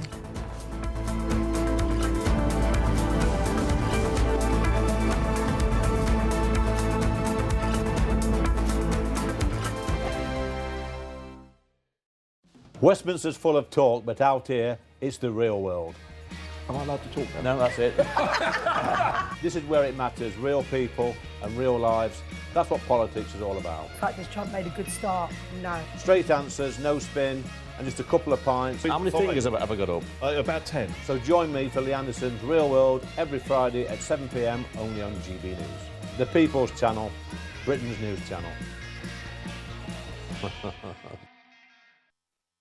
You want to know what's really going on in the corridors of power? Labour don't know what to do with you half the time, and that makes you quite lethal in the chamber. Get behind the headlines with Chopper's Political Podcast. Join me, Christopher Hope, as I sit down with the great and the good of British politics. We'll see where this ruling takes us. These are the stories shaping our nation. Chopper's Political Podcast, available now on all platforms. Listen in and stay ahead. Decisions made in Washington aren't just shaping America, they're shaping Britain too. From migration to global security, from crime to health. Whatever happens in the White House today will be felt in your town or city tomorrow. That's why The Late Show is live from Washington, D.C. Cutting through the politics to show you what it all means for Britain. The Late Show live every night at midnight. Only on GB News, Britain's news channel. Exciting news. Every Friday, my Patrick Christie's Tonight Show is going to have a twist to it. We're welcoming some special guests. You.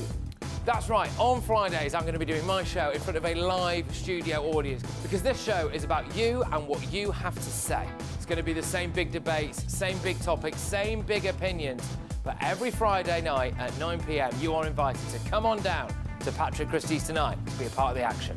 Only on GB News, the People's Channel, Britain's news channel. At GB News, we love to hear from you, our loyal community. So drop us a line at gbnews.com/yoursay. There you can talk to each other and also to the presenters live on air. gbnews.com/yoursay, because GB News is your channel, Britain's news channel. Join me, Nana Akua, for an informative, interactive news programme with a difference. It's fun. No, he didn't say that, Dave. I'm so surprised. I think there's an element of truth to that. Join me from 3 p.m. every weekend, only on GB News, Britain's news channel.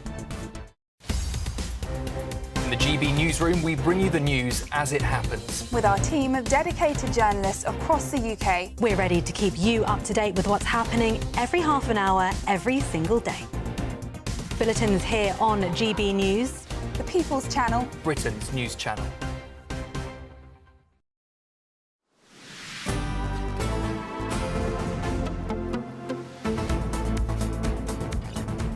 Good afternoon, Britain. It is coming up to 10 to 3 nearly.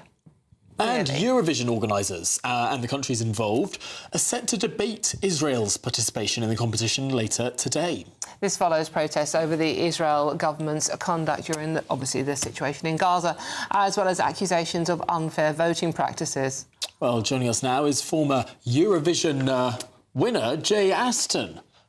Jay, thanks so much for joining us here. What do you make of this story? Well, whichever way they vote, someone's going to be unhappy. You know, it's a really difficult situation. We've all seen what happened in Gaza, but we mustn't forget where this started. So I wouldn't want to be one of the people at the EBU Council at the moment. But, you know, there is within the competition, there is a democratic vote. I mean, I know they think there was some skullduggery, and we'll never really know how that might have happened, if it happened. But, you know, the judges vote on the technicalities, and that can change who's in the running. And then when the people vote, that can massively change. So the people still can decide, you know, if they're allowed to perform this year. And they have obviously done the last 2 years, which was actually in the thick of the conflict. So I would imagine they'll let them run, and then it's down for the people to vote, you know. I mean, Jay, it's because the situation's complicated further by Germany saying that if Israel is banned, we're pulling out as well. Well, this is the thing. It's so tragic because Eurovision was created really after the war to bring countries together to sort of forget their differences, build bridges, and just to celebrate music and compete in a really lovely way. And this always happens somehow.